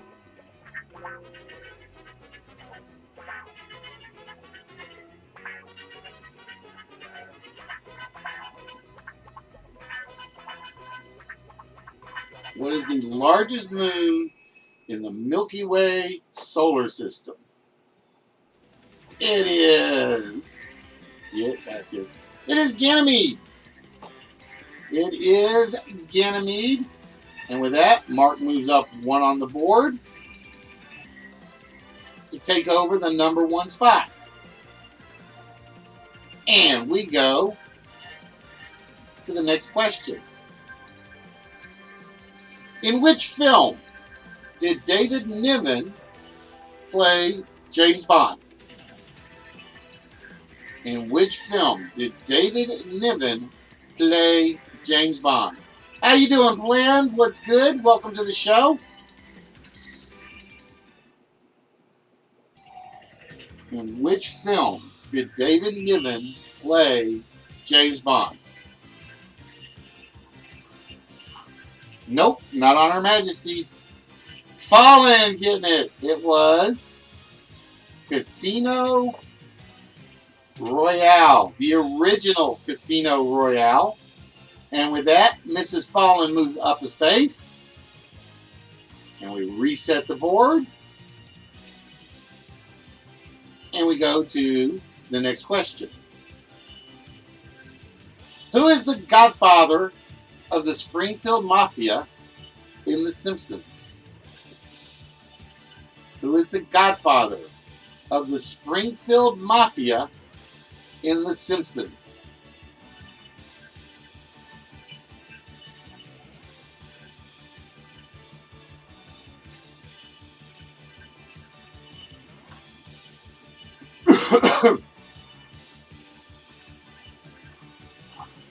Nope.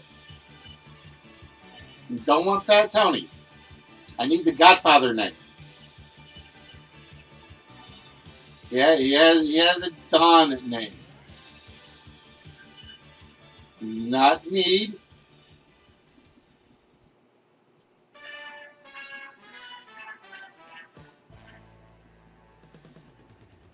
He has a Don name.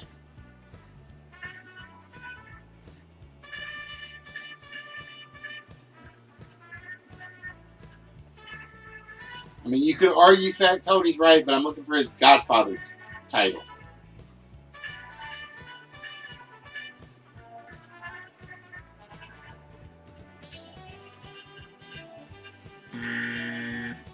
It is Don Vittorio. When he's known as the Godfather, he is Don Vittorio. All right, nobody got that one, so nobody moves. And we reveal the next question.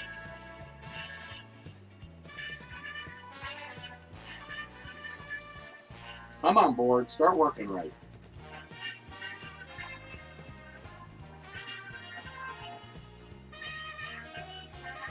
By what score was Mudville defeated in Ernest Thayer's classic poem, Casey at the Bat?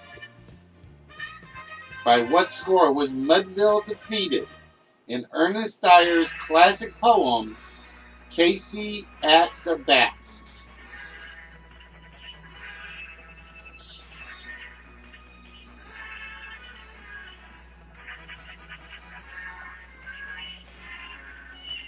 Mark getting it. It is 4-2. The final score in the game was 4-2. All right, so Mark, you are at the top. You cannot move. You cannot move any higher. So with that, we reset the board and give you guys the next question. Which writer described newspaper reports of his own death as being greatly exaggerated? Which writer described newspaper reports of his own death as being greatly exaggerated?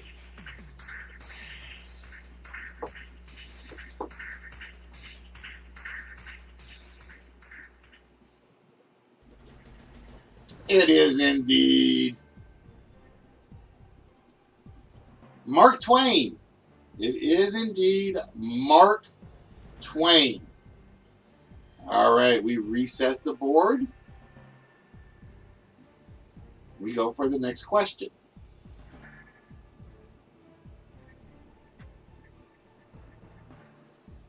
Corundum is a mineral oxide of which metal? Corundum is a mineral oxide of which metal?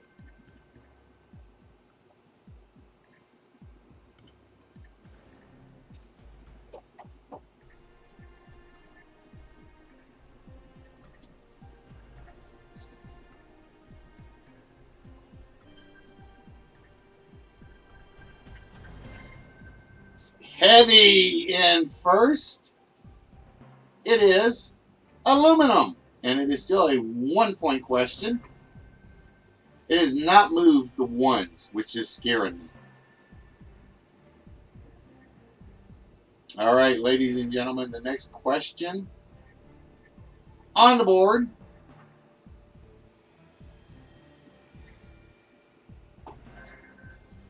If I Were a Rich Man was a big hit from which...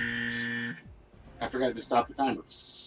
If I Were a Rich Man was a big hit from which stage show?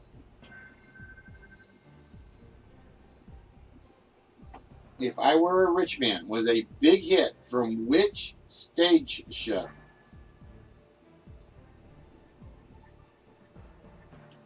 Mark's shutting everybody out at the moment. It is indeed Fiddler on the Roof. It is indeed Fiddler on the Roof. And with that, we reset the board. And we go. Oh, you did, Mrs. Fallon. It did come through for you first. We move Fallon back up.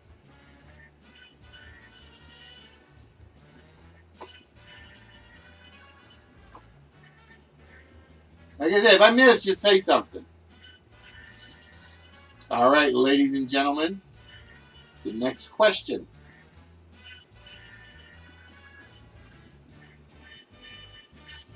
Which beverage did Pope Clement VIII officially recognize as a Christian drink in an edict issued in 1592? Which beverage did Pope Clement VIII officially recognize as a Christian drink in an edict issued in 1592? I like the cream soda, yes. This is not wine. It is not cream soda. What beverage did Pope Clement VIII officially recognize as a Christian drink in an edict issued in 1592? And Spot getting it. He recognized coffee. He recognized coffee as a Christian drink. I'm trying to figure out why my numbers are not moving. All right, ladies and gentlemen. The next question on the board. What was the first sitcom to reach #1 in the Nielsen ratings? What was the first sitcom to reach #1 in the Nielsen ratings?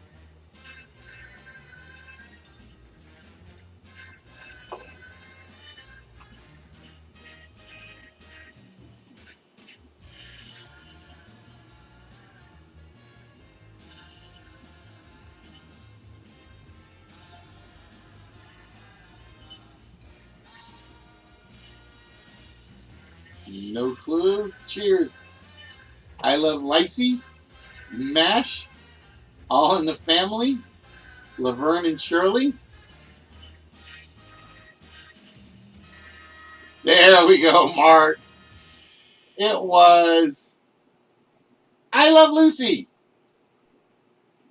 I Love Lucy was the very first sitcom to ever reach #1.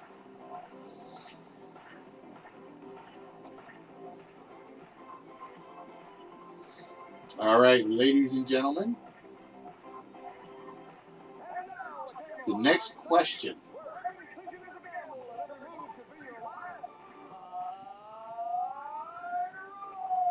I don't know why my board is being a pain in the butt. Energy that is obtained from hot underground rocks is called what type of energy? Energy that is obtained from hot underground rocks is called what type of energy? Nope, not thermal. Mrs. Fallon jumping in and stealing it from you heavy. It is geothermal. Geothermal requires the underground rocks. Hi, Cora, how you doing today? And with that, Mrs. Fallon moves back to the head of the board.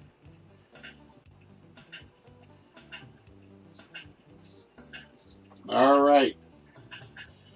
So with that, we go to the next question. It's not moving my numbers, and I don't know why.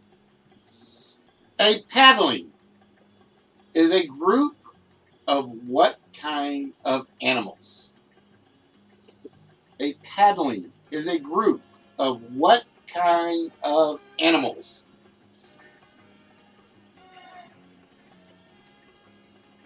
Nope, not asses, not whales.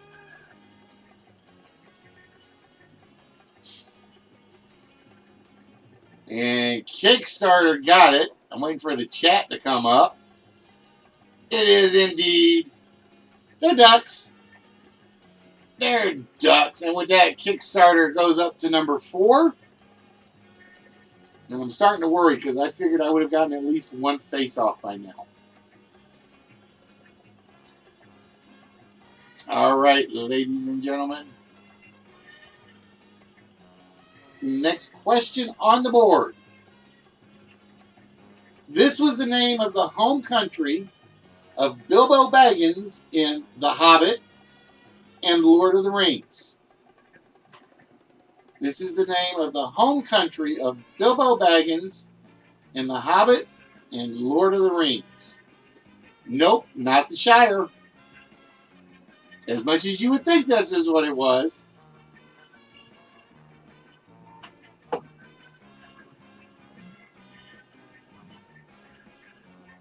This was the name of the home country of Bilbo Baggins in The Hobbit and Lord of the Rings.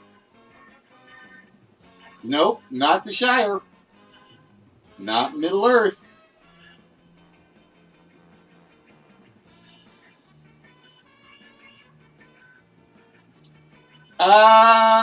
Well, there's about 1,600 of them, Sal. So sometimes they do repeat. It goes through and it just picks them at random.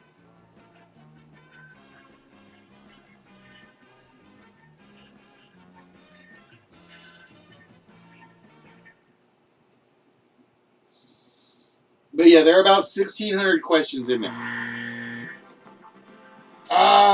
We were looking for, folks, Bag's End. We were looking for Bag's End. All right, we are going to reset the board. And here is the next question. From which country does Stella Artois come? And if you were watching Fecky's stream, you would know this one.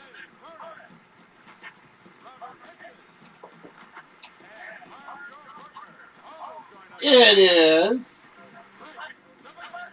Belgium. It is from Belgium. So Heavy moving up to second, dropping Mark to third. And ladies and gentlemen, question number 16. Carlos Irwin Estevez is better known by what stage name? Carlos Irwin Estevez is better known by what stage name? Nope, not Emilio Estevez. Carlos Irwin, Mark getting it. It is Charlie Sheen. And it's a number 1 question, which means Mark, on 1 question, moves right back to the top of the board. And we reset the board for the next question. What writer was expelled from West Point for showing up for a public parade wearing only a white belt and gloves? What writer was expelled from West Point for showing up for a public parade wearing only a white belt and gloves? It was Edgar Allan Poe. And with that, Mrs. Fallon moves up 2 spaces. So it's been working. It's just been stuck on +1 all the time. This basically is not being too random tonight.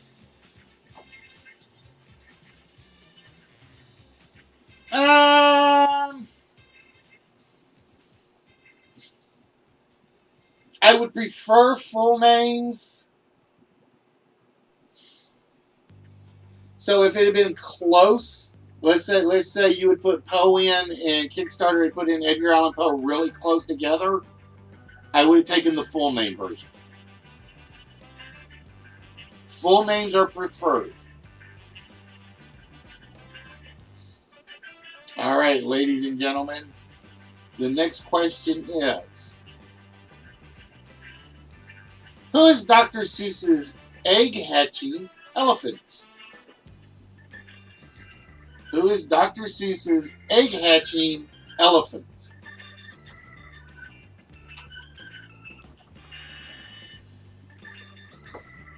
Eddie in first. It's Horton. Horton hears a who and hatches an egg in the process. All right, ladies and gentlemen. Next question.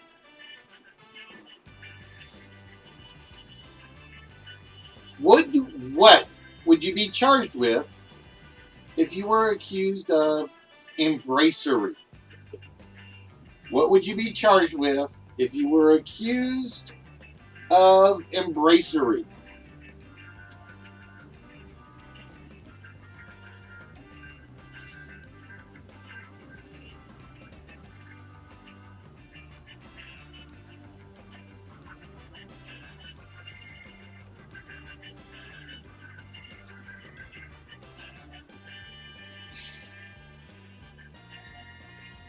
I will take that, Mrs. Fallen. I had to think about that for a second.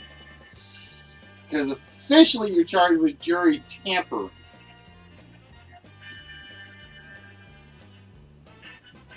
So I had to think about that one for a minute. So I will give you that one.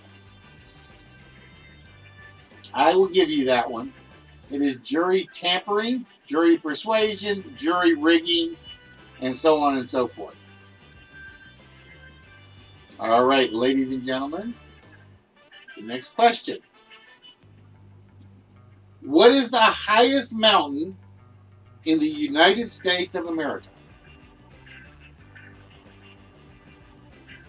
Hey, Chuck, I was wondering where you were. You didn't volunteer earlier.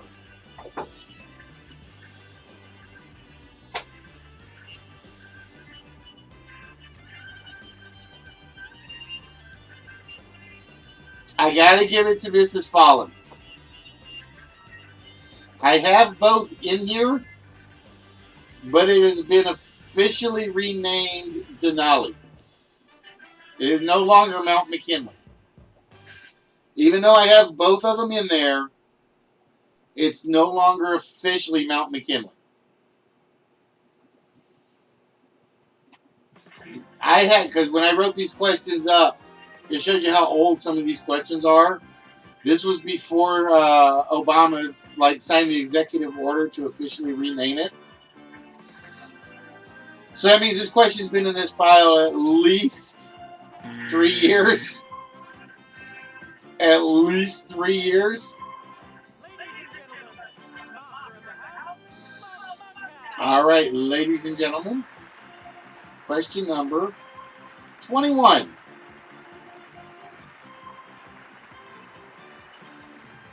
Who famously is quoted as saying, God is not willing to everything and take away our free will? Who famously is quoted as saying, God is not willing to everything and take away our free will? I'm wondering if I've got that quote written down right.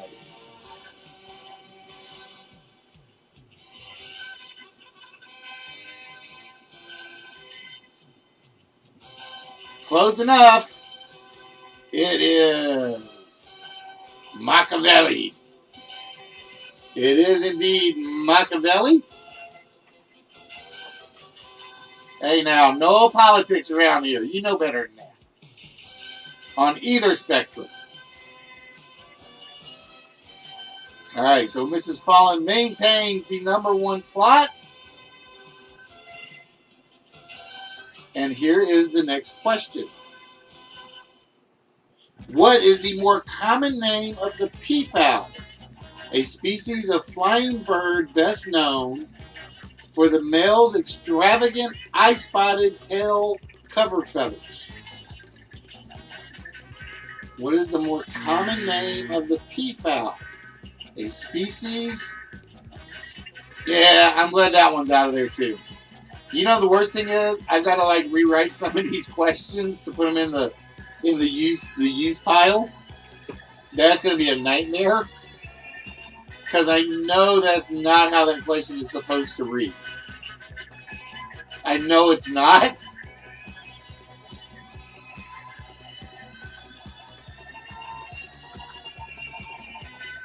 All right, ladies and gentlemen. The next question on the board is question 23. Since a face wasn't shown, a stand-in stood in for John Travolta in the famous opening shot of this film. Since his face wasn't shown, a stand-in stood in for John Travolta in the famous opening shot of this film.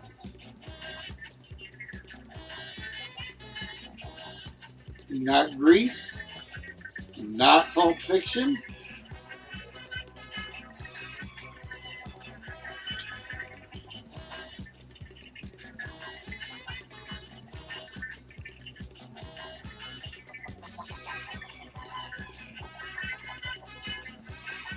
It was Saturday Night Fever. It was indeed Saturday Night Fever.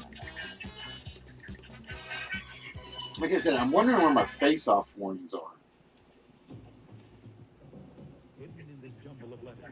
I have to debug something later.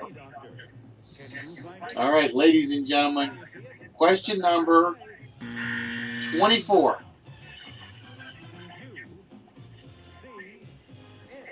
What is the term for a profile wheel with teeth that meshes with a chain, track, or other perforated material, and unlike a gear, they are never meshed with one another? Long question. What is the term for a profile wheel with teeth that meshes with a chain, and heavy getting it first? It's a sprocket. It is indeed the sprocket. Invalid gear. I don't know if I'd been able to take that one because invalid, those gears can intermesh. I think.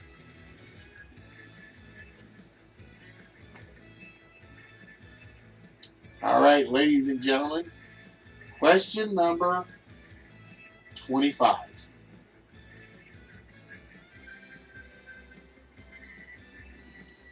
Erected in 1889, this object has become one of the most recognizable structures and the most visited paid monument in the world. Erected in 1889, this object has become one of the most recognizable structures and the most visited paid monument in the world. And heavy, taking it is the Eiffel Tower. The Eiffel Tower is the most paid to visit monument in the world. I don't know why you would. I mean, you look up and you just see metal and wires and things like that. And it's like, no.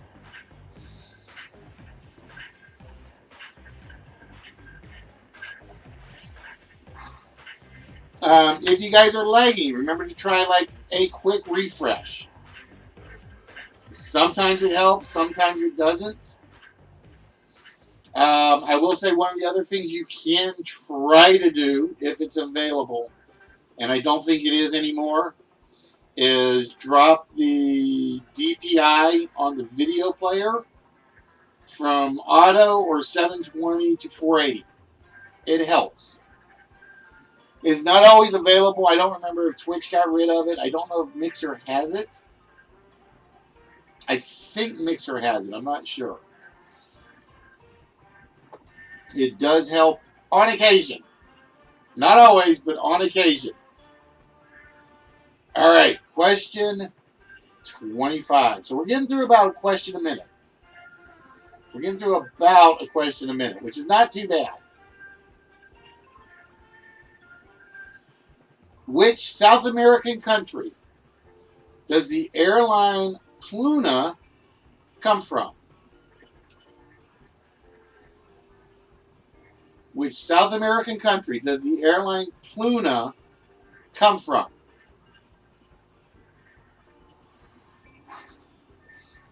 But yeah, if you go to the video player where that option is, and there's an option there that will show you the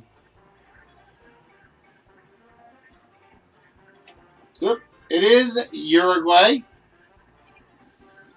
It will show you what your what's the word I'm looking for?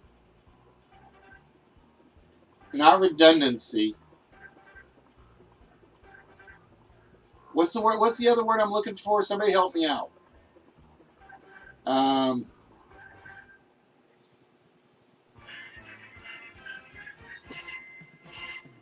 Latency. Thank you, Sal. That's the word I was looking for. And when you drop it, it'll take a second, but it will change the latency number. Because there are some streamers where it's like at max resolution, you'll get stuck about 7 to 11 seconds. And then then once you drop it, no, not my latency, your latency, Spot.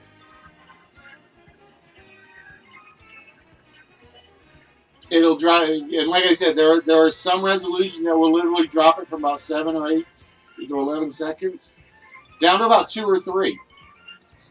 It will make that much of a difference. Yeah, 20 seconds, you need to drop it, Spot. You need to drop your resolution you're watching. 20 seconds is really, really bad.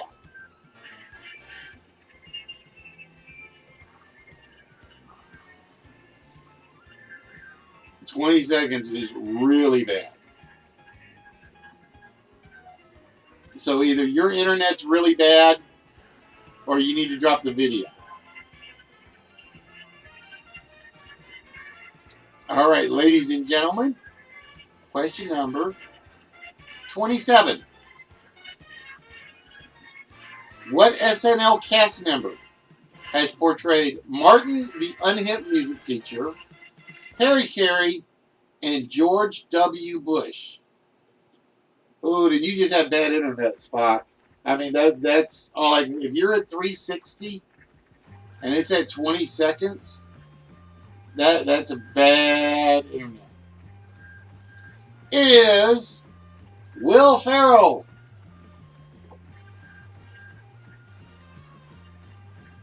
That is still, ugh, that is a very, very bad number.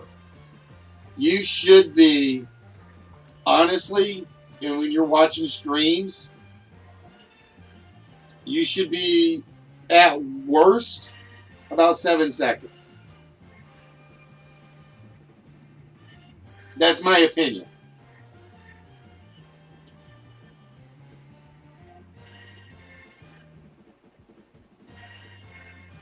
All right, ladies and gentlemen, the next question on the board. What company did O.D. and Ruth McKee originally found that they named after their granddaughter? What company did O.D. and Ruth McKee originally found that they named after their granddaughter? Nope, not Wendy's.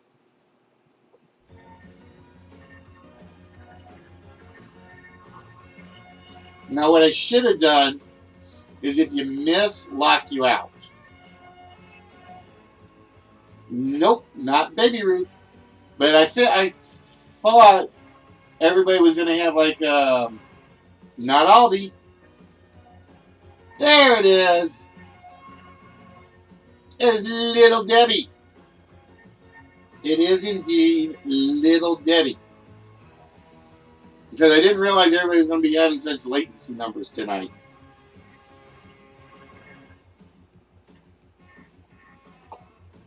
What's he giving you on auto, South?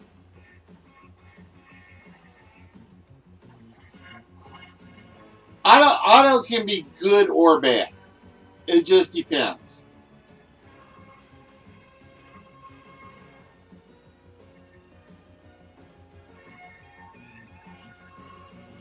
Auto can be good or bad.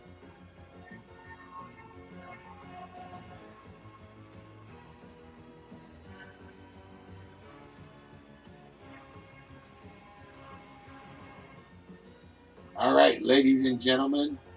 The next question on the board. Which U.S. president was in office when Prohibition was repealed? Which U.S. president was in office when Prohibition was repealed?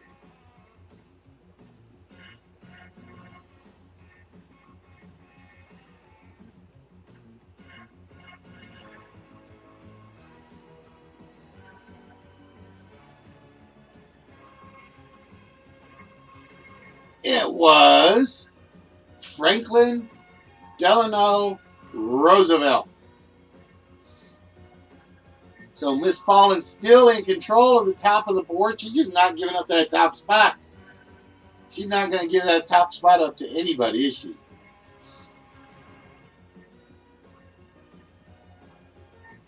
All right, next question. Shit.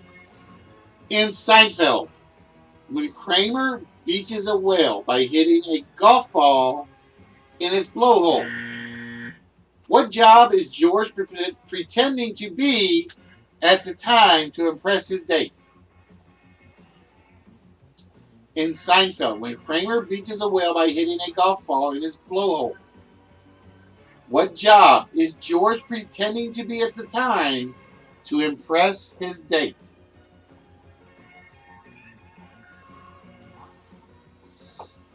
It is the marine biologist. George pretends to be a marine biologist, a superstar athlete.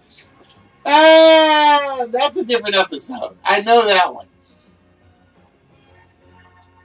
Now, like I said, I'm kind of mad that it's not giving me the damn face-off light. And I don't know why it's not.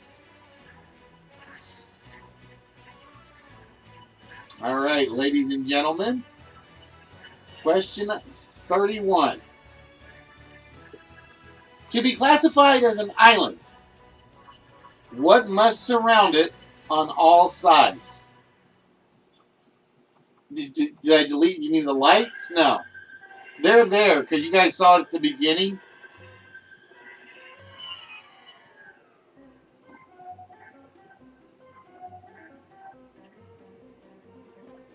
See, now when somebody does something like that, it's making me thinking I need to start throwing the whammy function back in. When it's surrounded by water. When it's surrounded by water.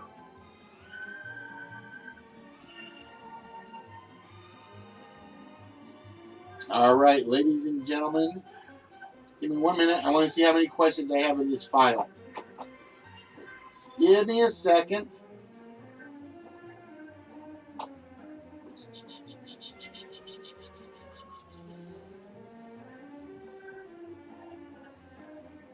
Oh, I forgot. It pulls the questions randomly out of this file.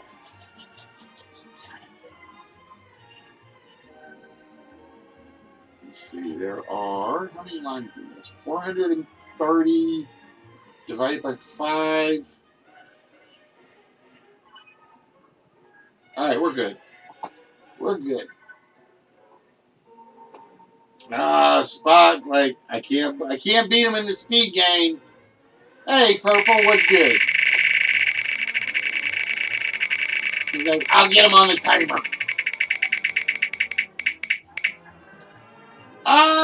No prize for you on that one, Spock. No prize for El Spaccarino. No, this one is not open, Purple. This one is closed. All right, ladies and gentlemen, here is your next question. Union Square in San Francisco is notable for having the first ever what that was completed in 1941. Union Square in San Francisco is notable for having the first ever what that was completed in 1941. Nope, not a cafe, not a war.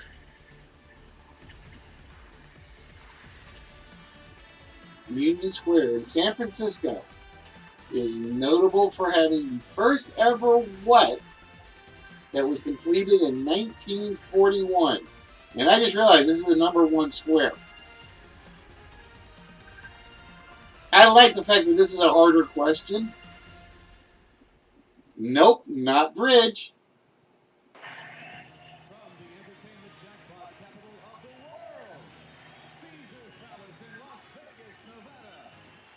This one could hurt Mrs. Fallen. Nobody gets it. Chinatown, no. Nobody dethrones Mrs. Fallen from the number one spot. Union Square in San Francisco had the first ever underground parking garage. The very first ever underground parking garage was in nice little unstable San Francisco. Theirs was 1941. I think either New York or Oklahoma City was second, I think, in 42 or 43. All right, ladies and gentlemen. The next question on the board. What were the first and middle names, so I need both, of the fictional sleuth Magnum in Magnum P.I.? I need both names. What were the first and middle names of the fictional sleuth Magnum in Magnum P.I.?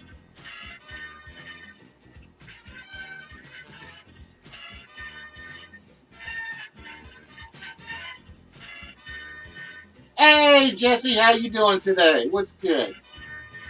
How are things? Nope, not Thomas John.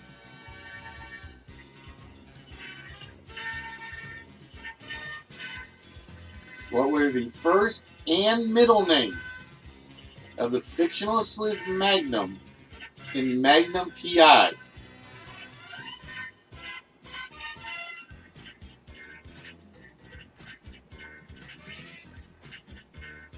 Nope, not Thomas Phillip. Not Philip Thomas. Oh, and that was a +3. That was everybody's shot to kind of move up the board. His name is Thomas Sullivan Magnum. Sullivan is his middle name. All right, ladies and gentlemen. We reset the board. And the next question. What future tennis pro won the U.S. Collegiate Championship in 1971? What future tennis pro won the U.S. Collegiate Championship in 1971?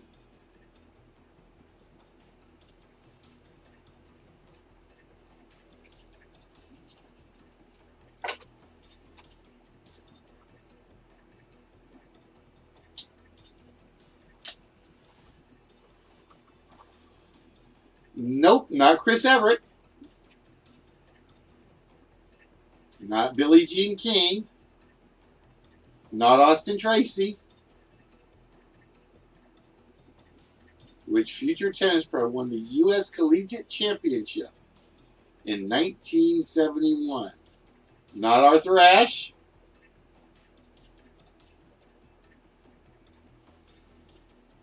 McElroy. That's golf. Wrong sport, Mrs. Fallen. Nobody got that one either.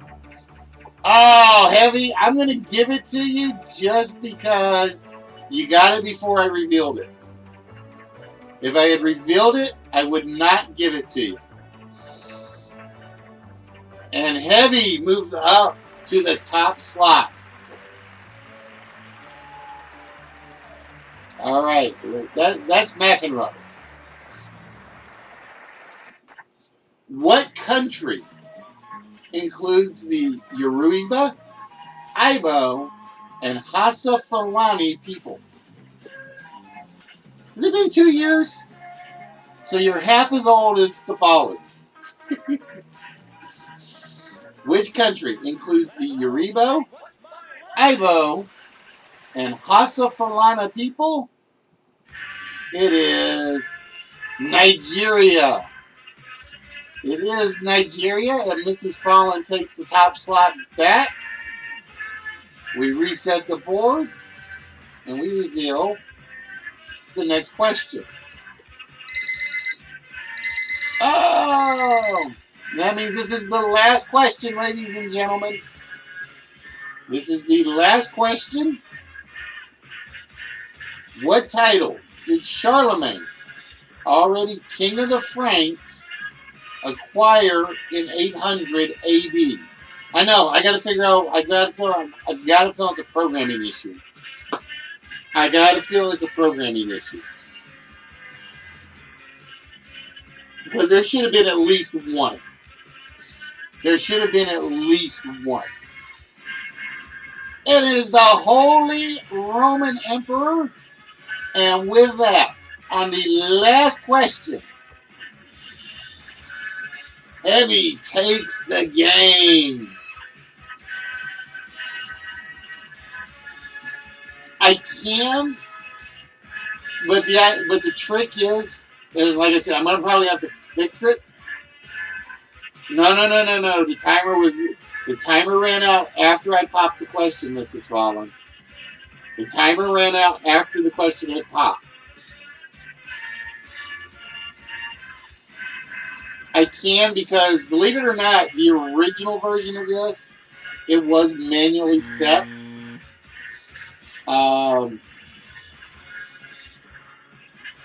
The problem was it took like a lot of clicking and stuff for me to do, rather than just the reset and the next question. The reset and next question is all it's supposed to take.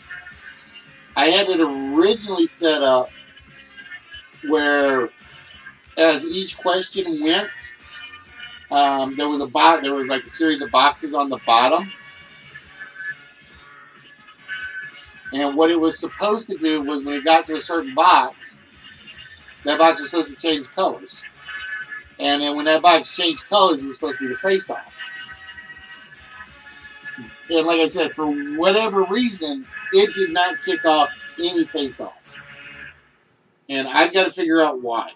So that is definitely still semi-bugged. Not counting the problem with having to double-click the next cue box a few times.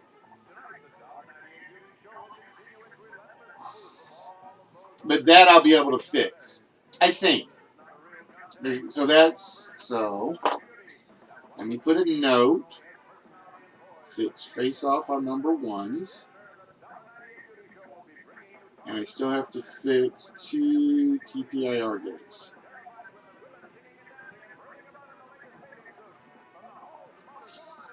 All right, Heavy. So with that, my friend, you get to choose your choice of anything on the table, with the exception of my list Wits song.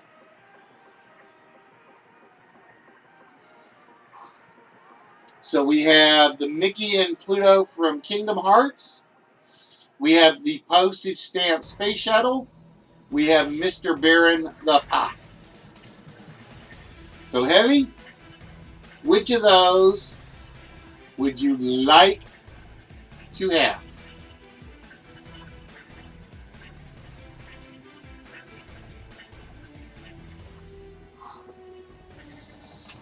What goes up but never comes down? My age. All right, the space shuttle it is. I'm glad somebody really likes that one. Because I'm going to tell you right now, on eBay, that thing's going for about 40 or 50 bucks. That one right there is going for about $40 or $50 on eBay at the moment. So congratulations, Heavy. That one is now yours. See, if Mark had won, I'm pretty sure Mark would have gone after that, because I think he got my other space shuttle one. I think he got my other space shuttle one I gave out. That one was the larger one, I think, from Ertl. This one was the smaller one from Damon. All right, so with that, I got to go put something else up in its place.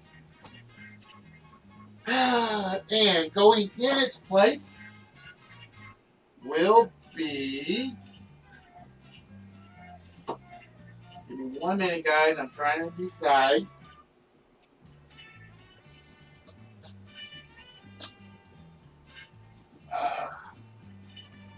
I've been meaning to put one of these up there, so give me a second.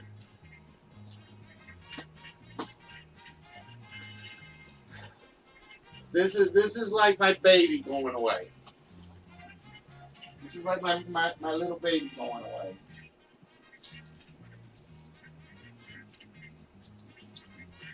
In the place of the space shuttle, we are putting up Captain Action's Green Hornet version. And I know you guys can't see it too well on the camera because it is so huge. So we're going to try to elevate the camera a little bit.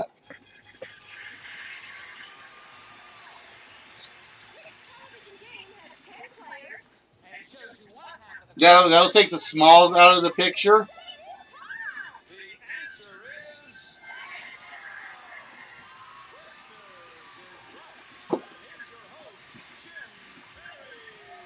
Let me think. I got to figure out how I'm going to do this to make everything visible. Give me 1 second, guys. Oh, it's Saturday. It's Saturday, Kickstarter. We're doing more than one. We're doing more than one. Trust me. It's just going to be a different game. All right, we'll put Captain Action right there for now. And then I'll move the camera when I do the smalls. That is the Captain Action Green Hornet figure.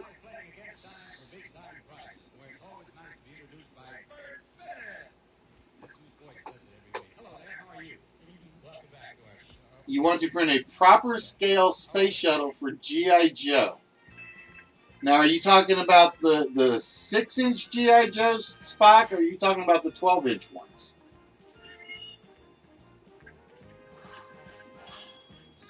Are you talking about the 6-inchers or the 12-inchers? All right, give me 1 minute, guys, because I am going to do this while I get the next thing set up.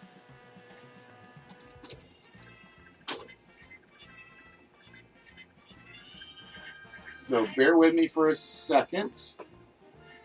And again, apologies to anybody not on Twitch because the web page only works on the Twitch side. I can only do like one of the three. Oop.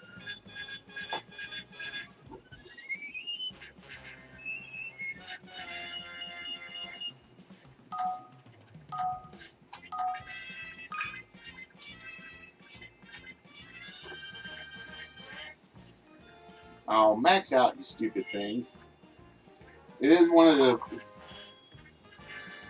Oh, dude, there is no space shuttle for the 12-inch. There is what's the it's the rocket booster. But I'm going to tell you right now, if you're going to try to 3D print that, you're going to burn your 3D printer out. I'm telling you that right now. That thing is huge. The box for the space capsule that comes the 12-inch fits in is 2 feet tall. That's the box. And I had a picture of one. I had an actual picture of the rocket console at one of our flea markets. I just took a picture of it because I didn't buy it because the guy wanted way too much money for it. And it stood, I want to say 20 inches. I want to say 20 inches. So if you try to do a 3D printout of something like that, especially for a 12-inch G.I. Joe, you're going to burn your printer out.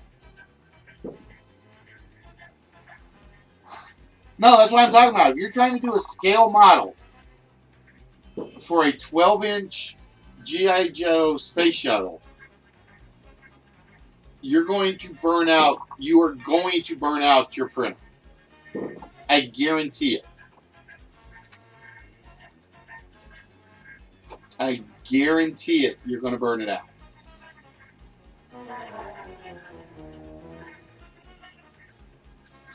All right, give me a couple minutes, guys. I got to go. Got to get to the next list and everything else. Yeah, well, you'll spend a year doing the printing, too. It's not worth it, trust me. Because you're going to, like I said, you're going to burn out the printer. You're going to burn out the filaments. 3D printing is good for small things. It's good for smaller things. If you're building something along the size of an HO railway, you're okay. Anything bigger than that, you got to build it in parts, or you're screwed.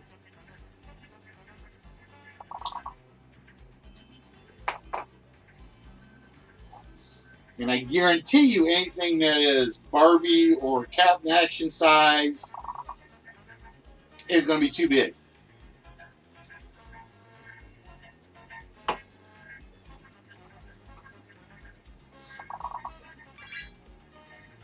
Well, the funny thing is, my local micro center. Yeah, but how big was it, Walrus? It wasn't a 18-inch ship, as I recall, right?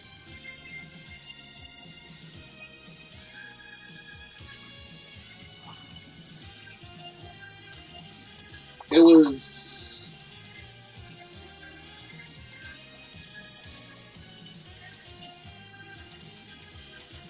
Yeah, so it was about 12 inches total.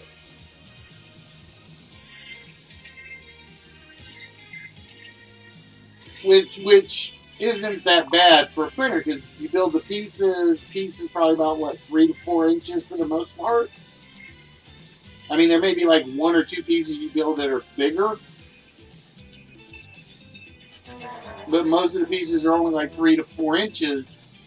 And like I said, the only reason I know this is because I was going to go buy one, a 3D printer, a couple of Christmases ago. And the only one that the store had was a non-box printer. Yeah, this is just to pass the time for a moment, Mr. Fallen, while I'm trying to figure something out. Because I'm looking at files real quick.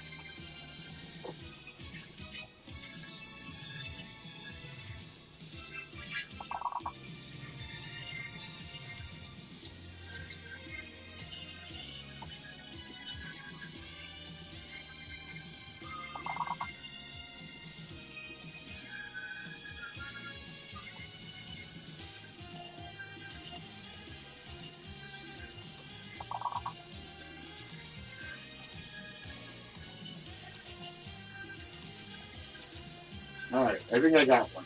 I think I got one.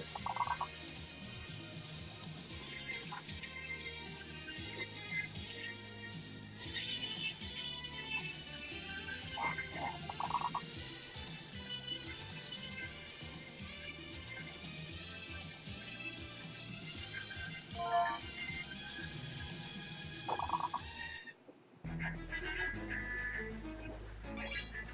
There we go. Thank you, Spot.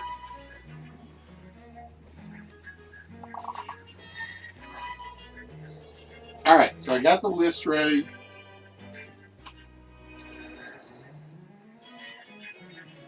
All right, now, if for those of you guys that are on Mixer, if there's a way you guys can tell me your latency, let me know. I can't remember if Mixer has that ability. I cannot remember if Mixer has that ability or not. Because that's going to determine what I do for the next one. All right, so we are going to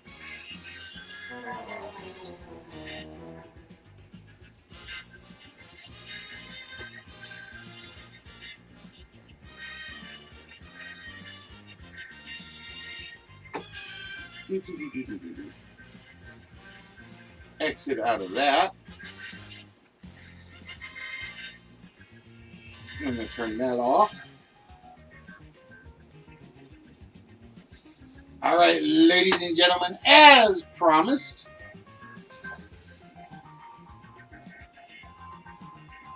see, that's better. That's what you should be getting.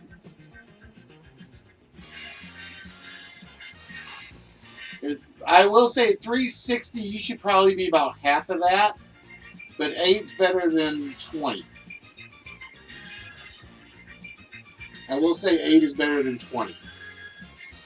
All right, ladies and gentlemen, boys and girls, children of all ages, it is time for list number 2. And for list number 2 tonight, we are looking for brain phrases. We are looking for words and phrases that have the little gray cells right there written into it. We are looking for any phrase that contains the word B-R-A-I-N.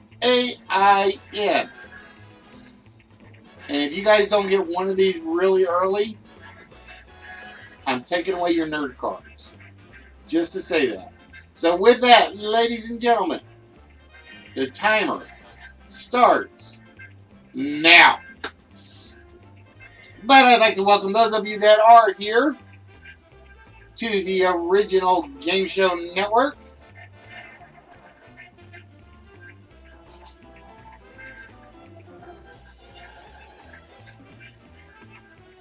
Let's see, Abby. Thank you, Red. Red, you get to keep your nerd card. I'll let Spot keep his. Purple, I gotta cut yours in half because you called him pink.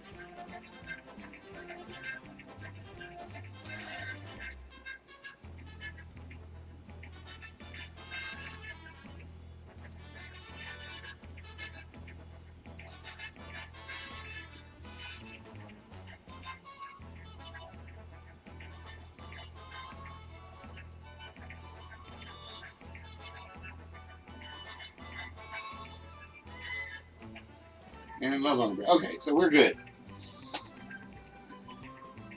Use your brain. Brain surgery. How did I know Chuck was going to be the one to get this one?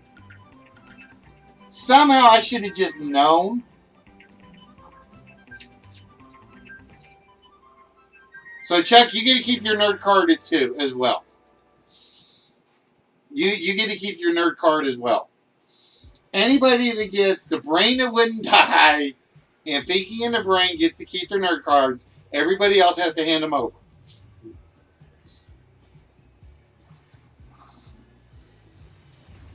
Brainstorm, good, but not there. Oh, I have to give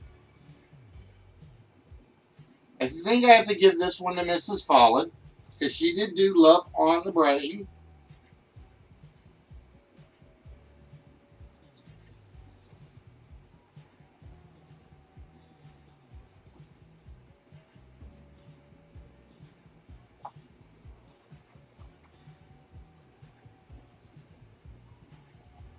What do I got left? Okay, we got 3 left. So I'm good. I got to memorize now. We have and I'm going to say number 10 is going to be the hard one. I'm going to say number 10 is going to be the hard one. Because it's a phrase, if you haven't heard it, you're not going to know it.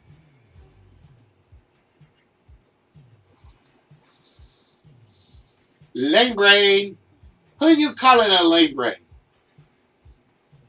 She called me a lame brain. Okay, my own baby sister called me a lame brain. Pick someone's brain. Brain puzzle. Big brain. That's back here. That's because I have all the questions. Brain food. Brain stripper. Brain strippers?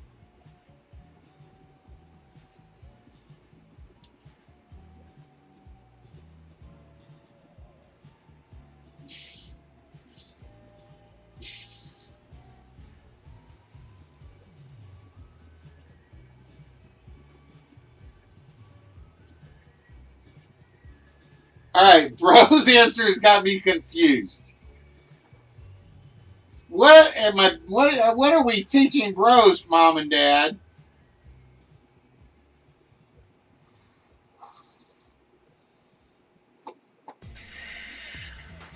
I'll make sure I didn't miss one.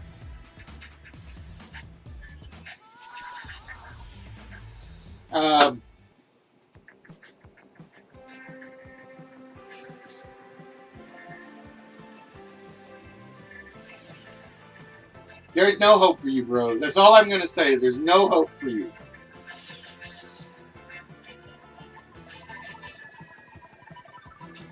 Spock, you get a bonus. I'm giving somebody a bonus point just because he used one of my phrases. So Spock gets an extra bonus whammy. Just because he did the exercise your brain bit.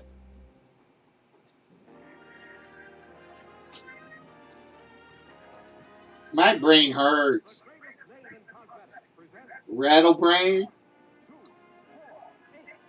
My brain is full. Spock jumping in and stealing it. I know he just stole that one. I know he just stole that one. Scatterbrain.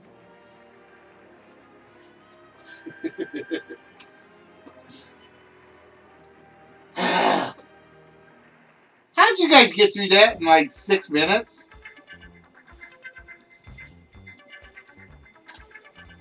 Six minutes.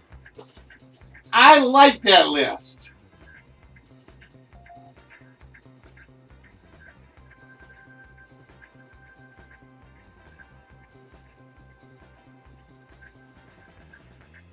How? I put that list together. I'm like, all right, this was going to be at least a 15, 20-minute list.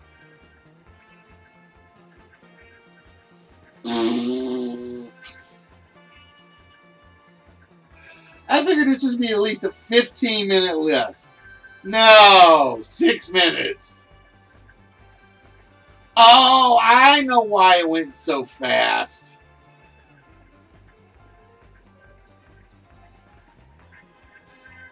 I never turned off slow mode. Oh, I disagree, Spock. I disagree completely because I can guarantee you I can come up with 20 more right now. I mean, a lot of them you guys have already used. Because I had fog brain, pea brain, brain fog, what else? Brain the size of a pea, brainstorm, the man with 2 brains.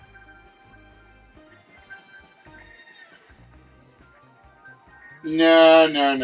Because I never flipped it back from the other one.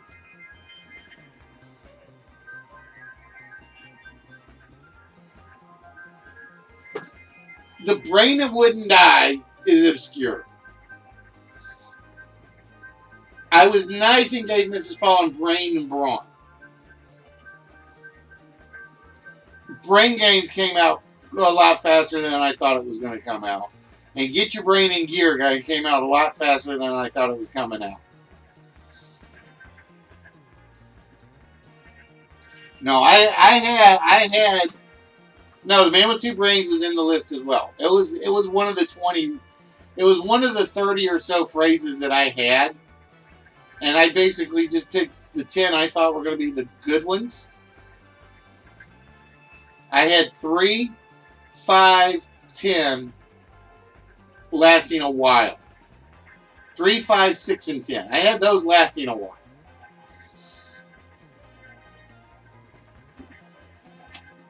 Alright, well,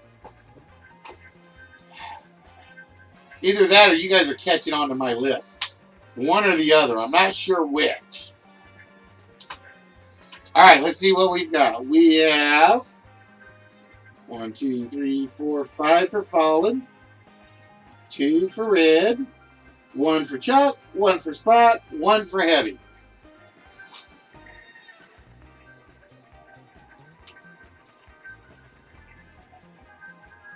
No, it's not in slow mode. It might be in 2-second slow mode, but that's about it.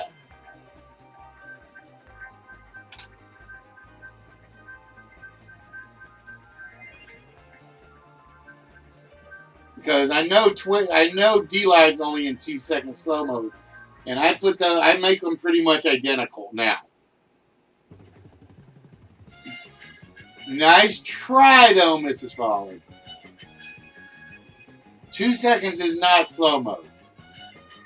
10 seconds or 7 seconds is slow mode.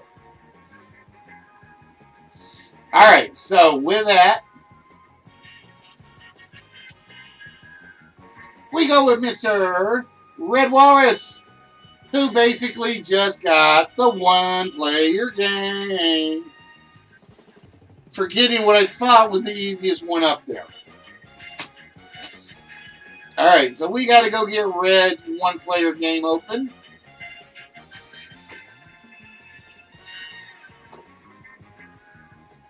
And we are going to give Red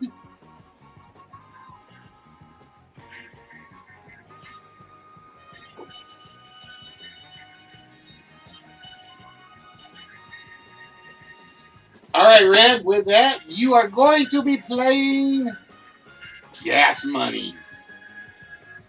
Yeah, this is one of the easiest ones we have.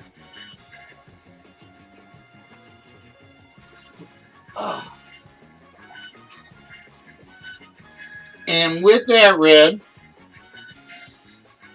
you could win.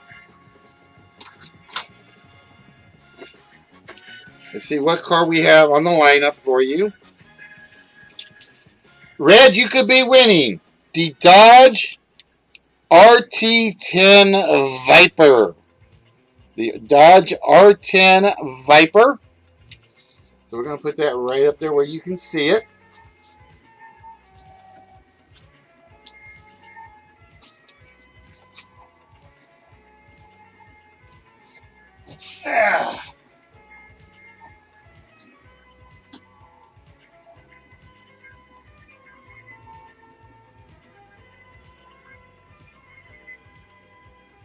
No, I'm not turning off slow mode at the moment.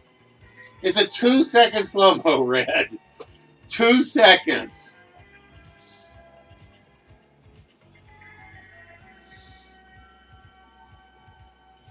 Alright, Red. The car that we have for you to price or not price is the 2017 Infiniti Q50 sedan. The 2017 Infiniti Q50 sedan, elegantly styled Infiniti Q50, has a fun, sporting attitude that can bring out the big kid in anyone. Now, the price of the Q50 is somewhere between $19,973 and $24,578.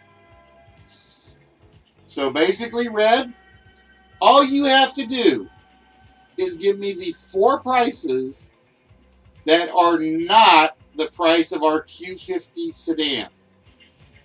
Now, it is a 2017. Do note that.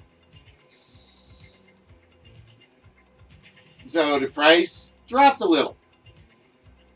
I didn't even notice it was a 2017 until I looked at the file or looked at the screen. So the price of our 2017 Infiniti Q50 sedan. So, Red, what we are looking for are the 4 prices that are not this vehicle's price listing. We have $23,198, $23,003, $24,578, $19,973, and $23,371. So of those 5, Red, which one is not the price of the 2017 Infiniti Q50 sedan? And I'll be honest, it gets a little harder when they're older because the car price values go down, down, down, down, down, down, down, down. Unless like it's a really, really, really good car. Then the price tag can go up, up, up, up, up, up, up, up.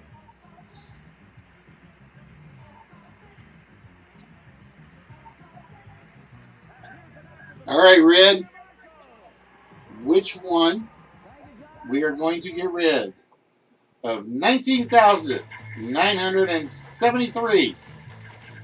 And it's a good thing to get rid of. And with that, you have 10 whammies. Or in this case, 100 whammies. Red, I will give you 100 whammies right now if you walk away. Or you can keep trying for the Viper. But you will lose your whammies if you lose.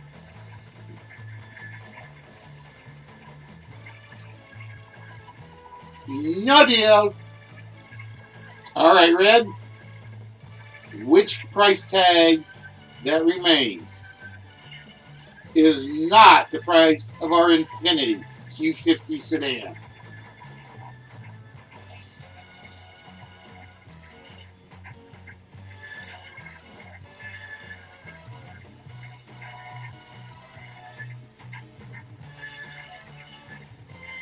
Ooh, pardon me, folks.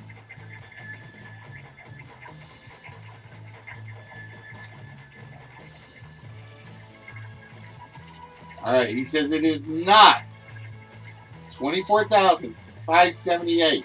Is he right? He is right. All right, Red. That's 200 whammies I'll give you if you walk away right now.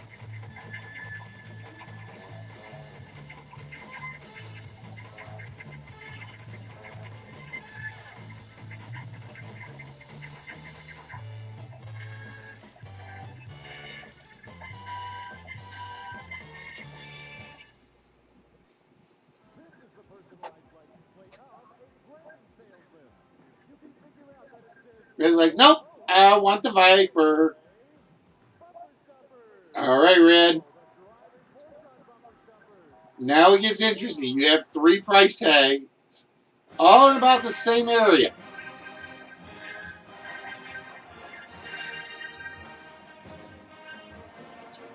Which one is not the price of our Q50?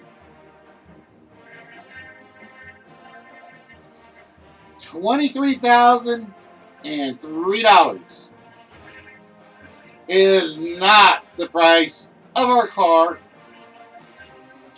All right, Red. Whoa, my chair almost fell over. I will give you 600 whammies to walk away and not claim the Viper.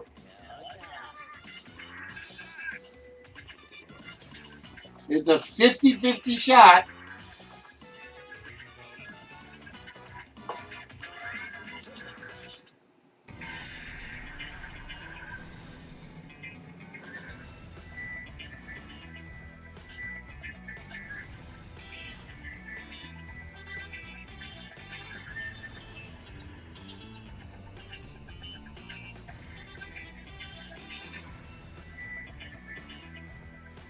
No deal. All right, Red. 23,198. 23,371. Which one is not the price of the Infinity?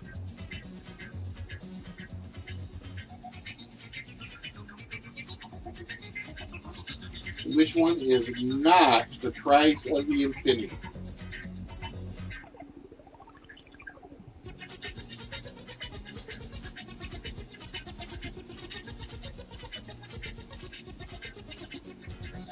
All right, Red says the price of the Infinity is $23,198. If he is right, he walks away with the Viper. If he is wrong, he walks away with nothing. Is the price of the car $23,198? It is, and with that, Red, you are now the Viper's father.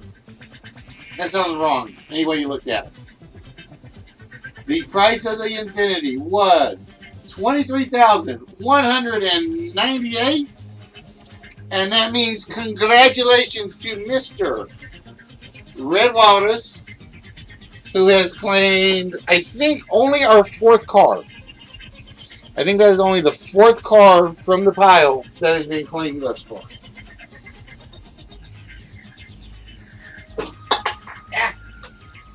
I'm about to kill myself in this process.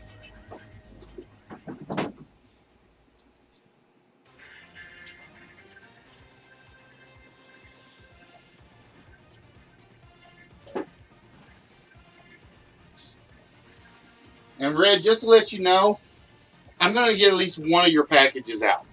I really, really, really am. I just have too much stuff over there now.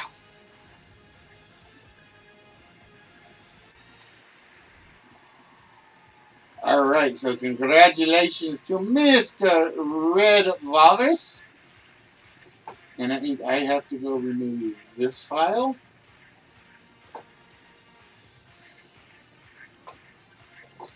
And then I have to go clean up this file.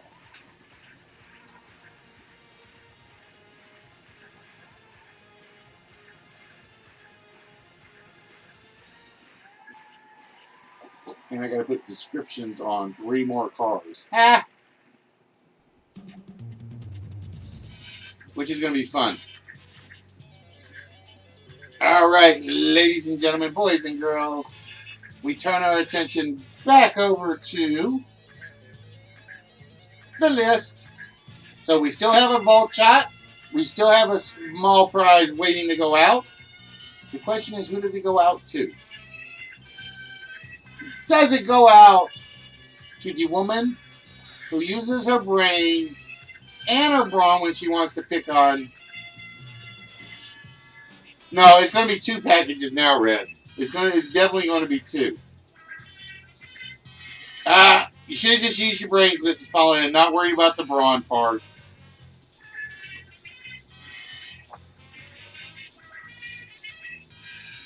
But does she have prizes on the brain?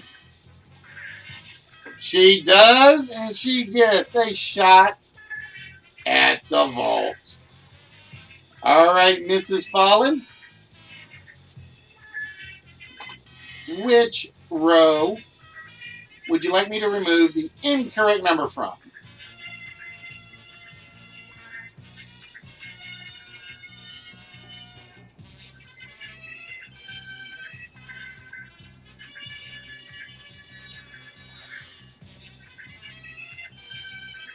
Row 3.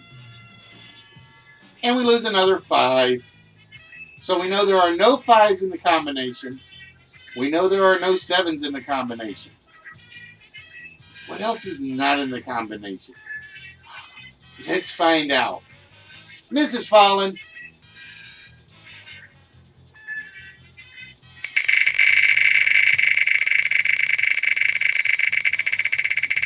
I'm going to laugh if Spot gets to steal this slot. because we're on the list, and that would be the first one you'd have to steal. And there's only like the small prize left up there. All right, Mrs. Fallen. What 4-digit number opens our vault? She says 9, 6, 2, 8. Just so you guys know, that's how much acreage she has in the new house. And Waffles is going to be like, I'm getting a riding lawnmower. Guaranteed. We lock in 96-28. And we hear...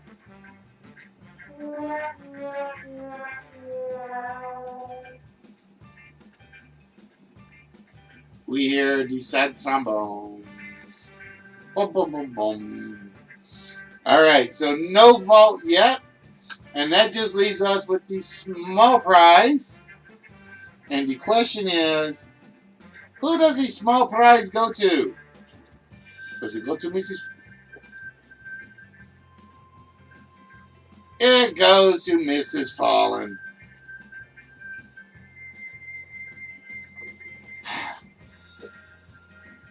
And again, guys, it is totally random. It is literally, I don't know which ones have it. But it is Mrs. Fallen who now gets to claim her next small prize. So, Mrs. Fallen,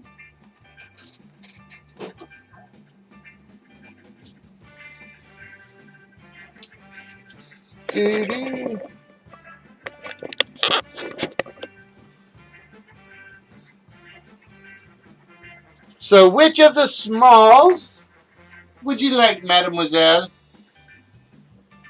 The comic books. Okay. The comic books it is. Oh, we put the comic books over in Mrs. Fallen's pile of stuff as well. Which actually isn't that big at the moment. It's just there.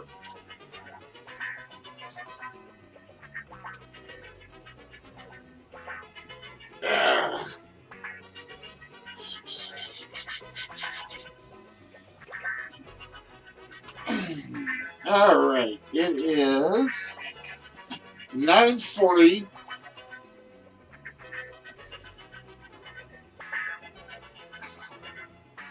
And I'm debating. I am debating because I know she just finished making dinner and I'm starting to get hungry.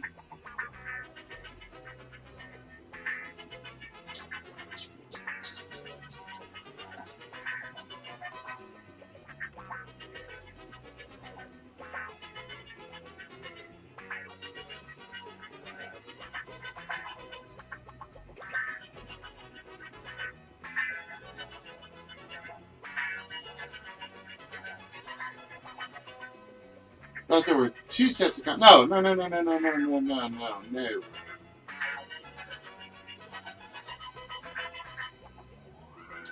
All right, I tell you what we're going to do is we're going to shut the stream down for a while.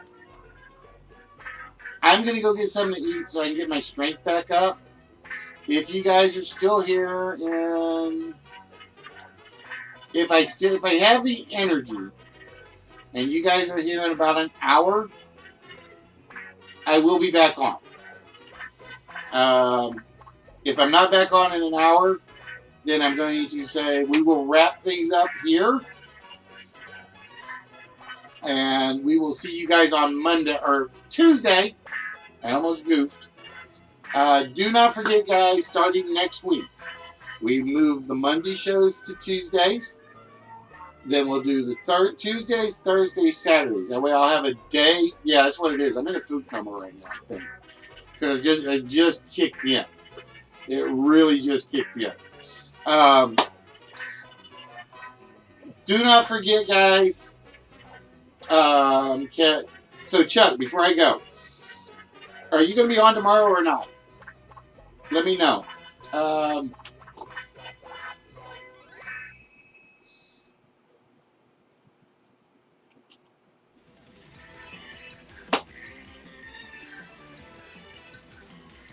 because I do have to do yard work tomorrow, and then probably like I get on during the day after it's too hot, and then I won't do anything else. Okay, most likely not. All right, no, that's fine. Well, I know what I'll do. I'll try to get you the pictures of the cars I have that I want to do a repair job on, and I'll send them to you on Discord, and you can let me know if you have the parts that would help, and if not, I'll put them in the box to go to your collection of pieces and parts. That'll be the easiest thing for me to probably do. But with that, everybody, I want to thank everybody that was here, whether you are on Mixer, Twitch, DLive, Streaming, Vaughn, doesn't matter. It's a big internet. We can bring them all in, feel all the love, right? I may game stream tomorrow. That's what I may do tomorrow. I may game stream tomorrow. Really? Because I looked and I didn't see any messages. I did look today because I was going to bug you. I saw you online, and if you slide the question mark of sign over a bit, it would show list widths. Yeah, it would, wouldn't it? I'll have to fix that. Well, that's because it's not pointing at the big stuff right now, though, Red. I've been meaning to fix that so I can do something else with that. I'll figure that one out. That's weird, because like I said, because I went looking for you, and I saw you online, and I didn't see, I never saw a message pop up. I'm wondering if I got notifications turned off. I'll check after I eat. That's what I'll do. I will definitely check after I eat tonight to see if I get everything working.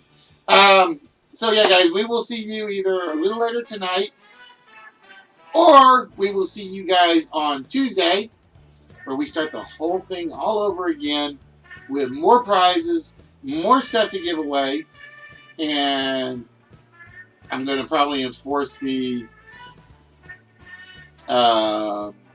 whammy rule starting Monday. So with that, guys, we will see you guys on Tuesday or tonight. And as I always say, exercise your body. I'm with you 100%.